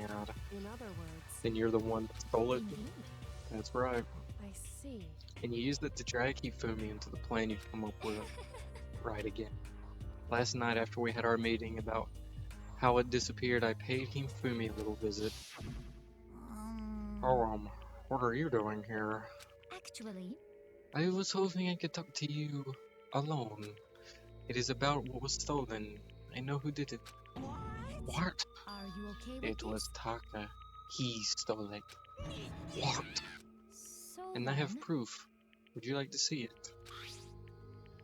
As it turned out, I'd found a use for the digital camera. I take in, you know, what the Taka's room early and took pictures of it there. I deleted the picture as soon as I showed it to Hifumi, of course. So I was him. But how did he do it? She was supposed to yell if either of us got close to her. You are correct, which is why Taka forced me to steal it. What? as for me, Please forgive me. He threatened me. Oh, He did. as for me, He came to my room last night and then it's hard for me to even say. He abused me. What? And he took pictures. He said if I did not do as he asked, he would show them to everyone. I had no choice. That's a crime. That's an absolute crime. He got a little crazy, but I never imagined he would go that far. It was amazing how completely he bought it. Can't imagine how enjoyable it was. I'm about to say something I've never said before in my life. I'm going to kill him. I'm going to fucking kill him. most Wait, unfortunate. please, if you go now, you'll be playing right into his hands. Oh, Actually, Taka's planning to use her to escape. And he has made you his target. what? Escape, you don't mean. Taka is going to try to kill you. What? Indeed. And all so he can keep her to himself. That bastard. Bastard. Bastard. Honestly, Can we allow him to continue with these barbaric acts? Absolutely not. How could I? I have to save her. actually, Then, would you like to join me? It just so happens I come up with a plan. Oh. I've devised a way to reclaim what was stolen and escape this dreadful school. And with that, it is complete. What are you talking about? Oh, nothing. Hifumi agreed without a second thought. The effect that item had on him was quite remarkable. Power of love. Even as twisted as that can still drive people mad, it would seem. You disgust me. I see. I have another question for you. Was that strange costume Hifumi's creation? indeed. Yeah. It was a real pain in the butt, too. All I asked him to do was make something to hide the face and general body size. I had no idea he'd make something like that. But it's my fault for picking him in the first place. So why'd you decide to make me the suspect? Because you were stupid. That's it. Let's see. And in that regard, I made the right choice. I'm so glad your stupidity suppressed my every expectation. Life must have been tough on your parents, though. I feel like I could cry. well, But then you were explaining your plan to Hifumi. How did you explain the part about him playing dead? What she's asking is, what was Hifumi supposed to do after that, assuming you actually had let him live? Are you okay with this? That's simple. After he did his part and pretended to be dead, once someone showed up, I told him to say he'd been seriously wounded. He was on the verge of death, but he barely just held on. And he really believed that? Well, of course.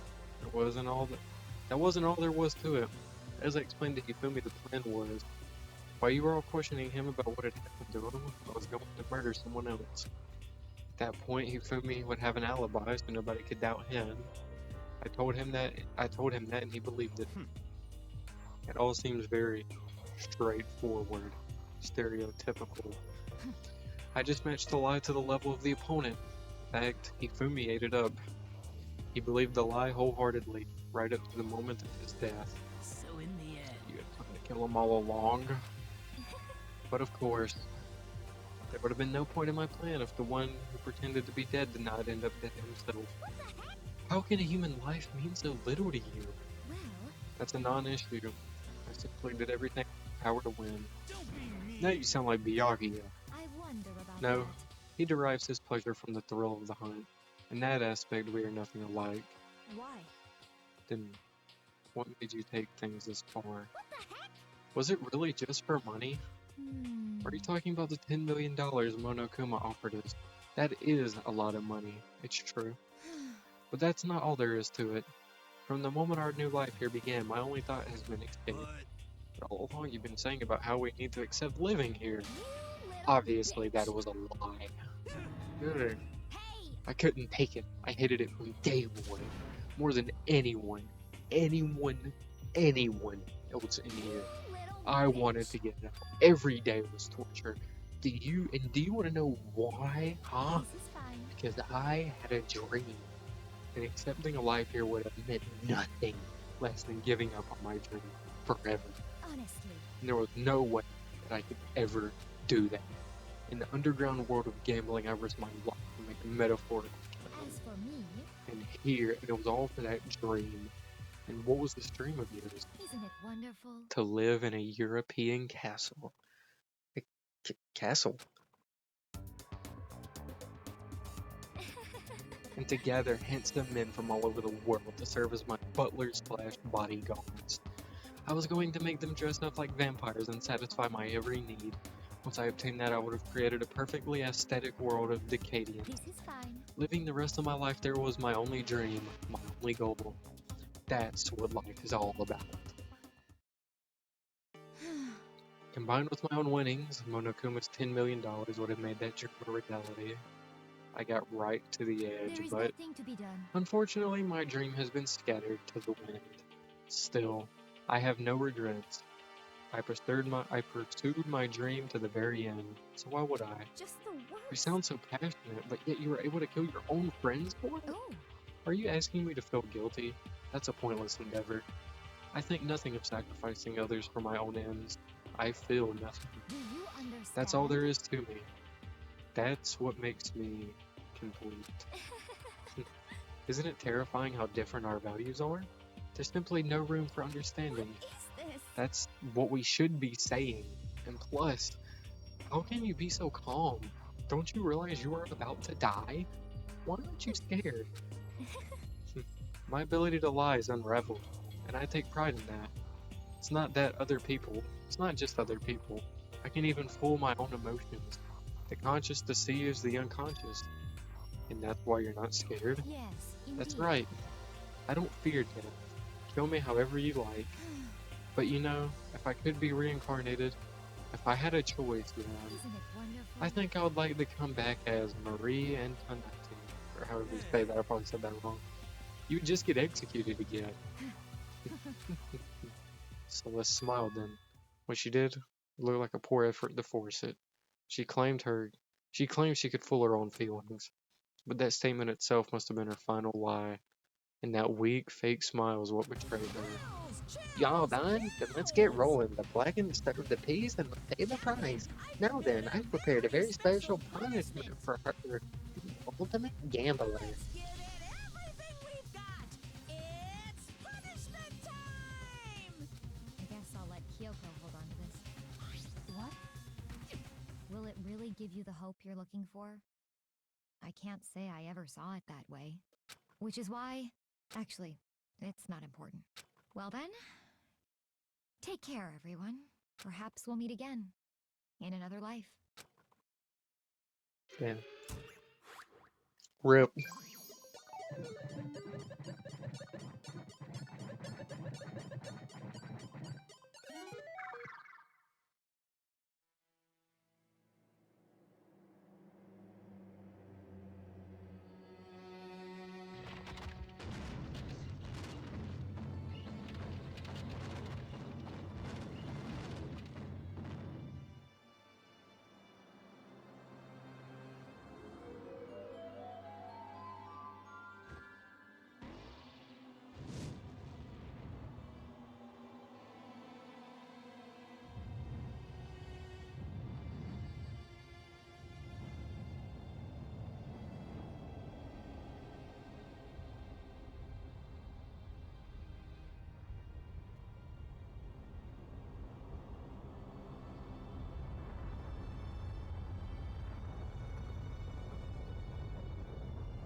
Damn. That was a. I mean, I was thinking it was pretty tame, you know, just for her to just burn, but yeah, it's over. Third execution is over. Okay, I just wanted to make sure I was recording. Oh my gosh. Oh, I would have been pissed if I wasn't. Oh my lord. All this would have just been for nothing. Third execution is over. Celeste's death is over. Celeste killed my friends, so I can't pity her, but I also can't deny that at one point I considered her a friend too. And for him to just come along, isn't it just awful? Someone couldn't cut free of their own regrets from the outside world, and so more people had to die. You guys are so young, you need to place more value in your lives. Jeez, and here I thought you guys were gonna pass the torch of hope to the next generation. What do I care about hope? I'll throw it in the trash if you just let me out of here. You're all about the embodiment of hope, whether you like it or not. It's my destiny to knock you down one by one. It's sad, yes, but that reality just can't be avoided. Don't talk like you're not responsible. How long are you gonna keep making us go through this? What do you want from us? God, I'm so sick of people asking me that. Give me a rest already. So anyway, Kyoko, did I see you get some kind of key type object from Celeste? Hey! So what's the deal with that? What? Huh? The matter? So then, I'll answer your question if you answer mine. you... What did you do? What did you do to me? What? Hey, Answer me. What did you do to my brother? Oh man, oh jeez, oh man, oh jeez, what do you mean, what did I do? I have no idea. I don't know anything about it. What was that just now? Mastermind did something to Kyoko's body? What does that mean? Okay, things are getting kinda awkward. I think it's about time I get out of here. Meanwhile, you guys can go back to enjoying your school life. If you get lonely, give me a shout. Not that I'll do anything about it, of course. See ya. When Akuma disappeared, leaving us all depressed and in despair. Although it wasn't all despair, there was one small hope. Hey Kyoko, Monokuma already mentioned it, but what's that key that Celeste gave you? Most likely, it's the key to one of her dressing room lockers. What? Then that means Celeste probably hid it in there. Hey. I suppose sometimes it's easiest to miss what's right beneath your nose. Well, then we better go check. Indeed. Good idea. Good morning. It's been a while, hasn't it?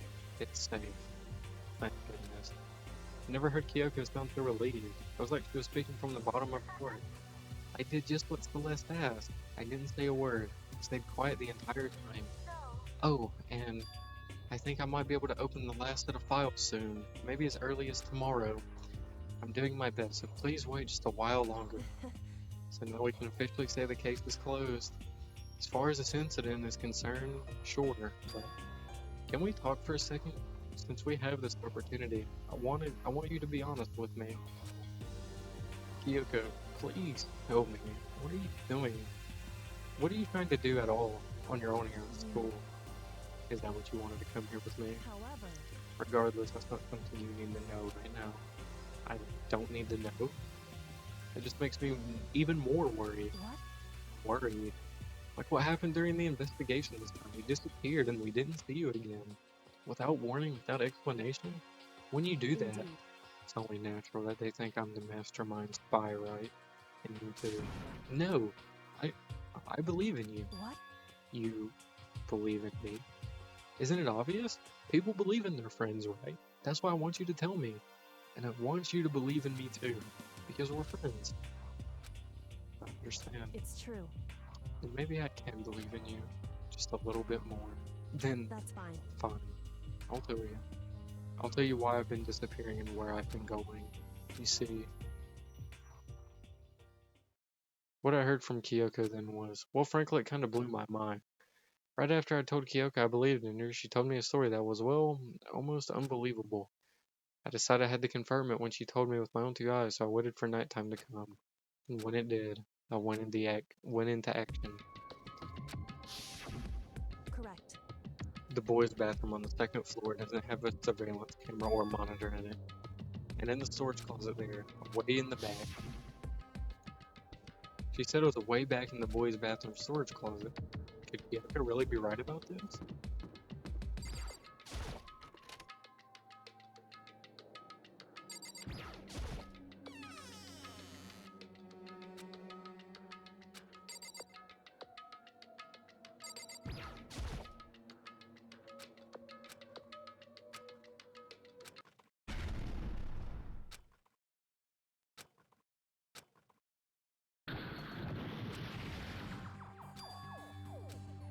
Turned out, the back of the wall was like a revolving door, and I made my way to the other side, just like Kyoko said. Correct. In the boys' bathroom on the second floor, there's a storage closet, and in the way back of that closet, there's a secret room. So in this secret room, but what's in here? There's a bunch of files in what looks like volume after volume of yearbooks, all covered in dust. Looking at everything, one file at the edge of the bookshelf caught my eye. Hope's Peak Academy student registry. There's only one thing in here not covered in dust. Has someone been looking at it recently? I slipped the file into my hand. Before I had the chance to look at it, a slip of paper fell out of the file, and when I turned my attention to it, what's this? You must not leave. That's kind of weird. I can understand if it said, like, I can't leave, but you must not leave? What is this? My head feels funny. The strange sensation. It's like deja vu. Those words. You must not leave. I've seen them somewhere before, but can't quite remember. What do I know? What don't I know?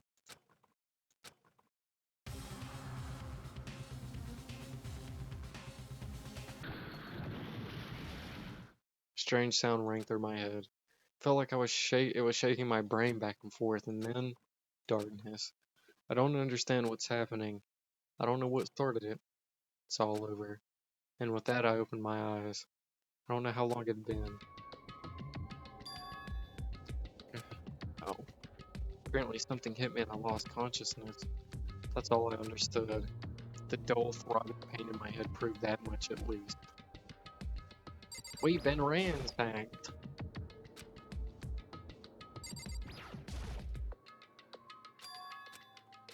It's all gone. The yearbooks, the student registry, and even the note that had fallen on the floor, it's all gone? What does this mean? But my brain refused to do any more work. The insistent pain in my head began to spread across the rest of my body. For now, I'll go back to my room, get some rest. My body was heavy with pain, my mind heavy with thought. I dragged myself back towards my room.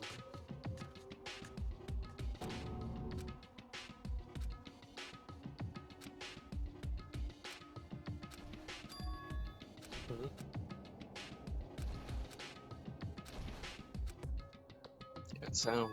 It's coming from the gym? What is going on?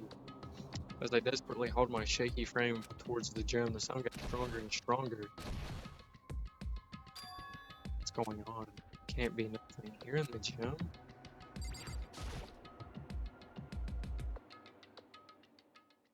Didn't make a sound. As I opened the door to the gym, the sound's coming inside.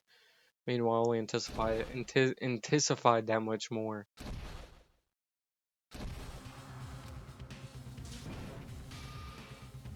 Oh no! Wait.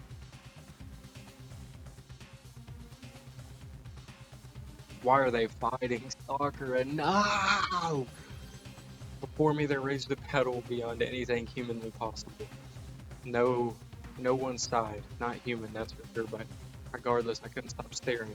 I forgot to move or even breathe. Why? Why? Sakura, you're gonna get killed. Why? I asked you a question. What's the meaning of this? How dare you defy me? This wasn't part of the deal. The deal? I've made a decision. I will no longer retreat. No longer compromise. No longer regret. I've made my decision. I'm going to resist you. Okay, but you do realize what will happen if you go through with this, right? You haven't forgotten, have you? What I'm holding hostage? What am I looking at? What am I hearing? And could it be the mastermind spy is? Sakura.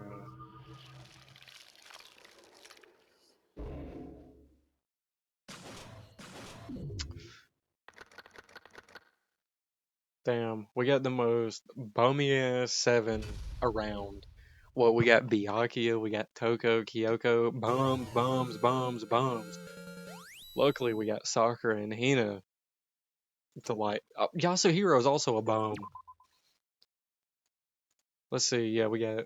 Really, all we got is Hina? Hina, Sakura, and me. We're the only people around that's got some, like, skills left, somewhat. TS is not Gucci. Leon killed Sayaka. Monokuma killed Junko. Then Leon got executed. Then Mondo killed Chihiro. Then he got executed. Hifumi killed Taka. Then Celeste killed Hifumi. And then she got executed. And that brings us up to now. The next morning in the dining hall, the day after Celeste's case. So now there's only 5 of us here. Only a third of the number of people we started with. Indeed. Loneliness has become commonplace. That's true. Still. What did I see yesterday? I don't understand. Sakura is the mastermind spy. Can that really be true? Makoto, are you okay? Oh, no, I'm fine. I can't bring it up in front of the others. If I did that, it would just confuse everyone that much more. Okay, in that case, let's eat until we pass out. What do you mean in that case? Well, look how scary everyone looked. It's gotta be because you're all fighting on empty stomachs, right? If you fill your belly, I'm sure you'll all cheer up, so let's eat. Let's fry some fish and donuts and eat till we can't stand up. That's like a deep impact style meteor impact extinction level combination of foods. What? Those are both breakfast timed top sellers. Still, until we can't stand up is a problem. After we're done, we need to go explore. That's right. Since the class trial is over, new areas will open up. It's true. Plus, we still have alter ego. We don't have time to give in to despair just yet. He's right. We have to plan ahead and think about the future. Yeah, think happy thoughts, not deathly thoughts. You know? Like when we're all gonna get out of here, right? Serious. This is all over. I think I want to get reborn, reborn someone serious. Well... Hey, are you okay? It sounds like someone who's about to die would say. I'm totally okay. I'm not gonna die. Why? Because there ain't gonna be any more murders. What makes you so sure? According to the I predicted spirits, it last night. Since it revealed itself to me from the ether, there's no doubt about it. However, How accurate is your fortune telling anyway? How about that? I can usually hit 20-30% on a good day. That seems really low. It's not like some Well, yeah, occult it's not like I'm mystery. it's for anything or whatever. Of course, I'm only gonna get it right sometimes. Bull I crap. told you, my fortune telling isn't like some occult thing. So, Fortune telling isn't occult. You got it Of all course wrong. not. Clairvoyance is clairvoyance. Don't put it in the same category as cattle mutilation. Cattle what? So, He's referring to the urban legends like aliens abduct cows and dissect them as part of their research. Actually, No, you're calling it an urban legend? As a matter of fact, it's true. As a matter of fact, it happened to me. It all happened one day when I got to go and get a hamburger. It was a place I'd never been before. They claimed their patties were 100% all beef. So I got a burger to go and headed home. but And before long, the end is not. the sky was filled with mysterious blinding light. Some crazy beam came out of nowhere and locked onto my hamburger. And as soon as the beam touched it, the burger started floating in midair. And then, still floating there, the entire burger started coming apart. One part of it just vanished, while the rest fell back into my hand. Do you realize what that means? It means the burger wasn't 100% beef. It must have had some pork or something mixed in. Something like 70% pork and 30% beef would be my guess.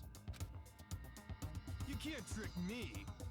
So I stormed back into the burger place, got up in the manager's grill, and they totally admitted it. It wasn't 100% beef. They totally mixed in ground pork with it. Now do you see? That is cattle mutilation. I kinda got lost halfway through. I can't tell if you're in for the occult or against it. You stink of stupidity. I stink of... How dare you? Well, you do stink though. That's fine. That's fine? Anyway, I hope your prediction turns out to be true. Well, at the very least, I won't murder anyone. Me neither. Me either. I mean, I would never. Of course. Me either. Indeed. Nor I. That goes for me too, of course. I could never kill any of my friends. I feel like those words of encouragement were helping us come together as one. After so much sacrifice and hardship, we finally become united, but... Well.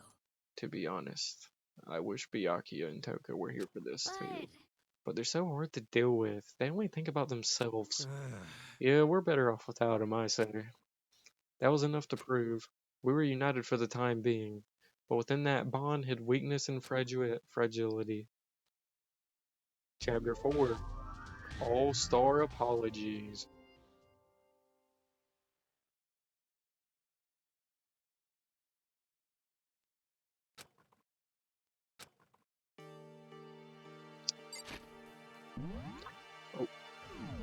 Alright, I think with that is going to end this episode of Danganronpa. A lot has happened. Let's see. The whole Celeste case, Celeste's execution, Hifumi's dead, Taka's dead. We got Alter Ego up and running.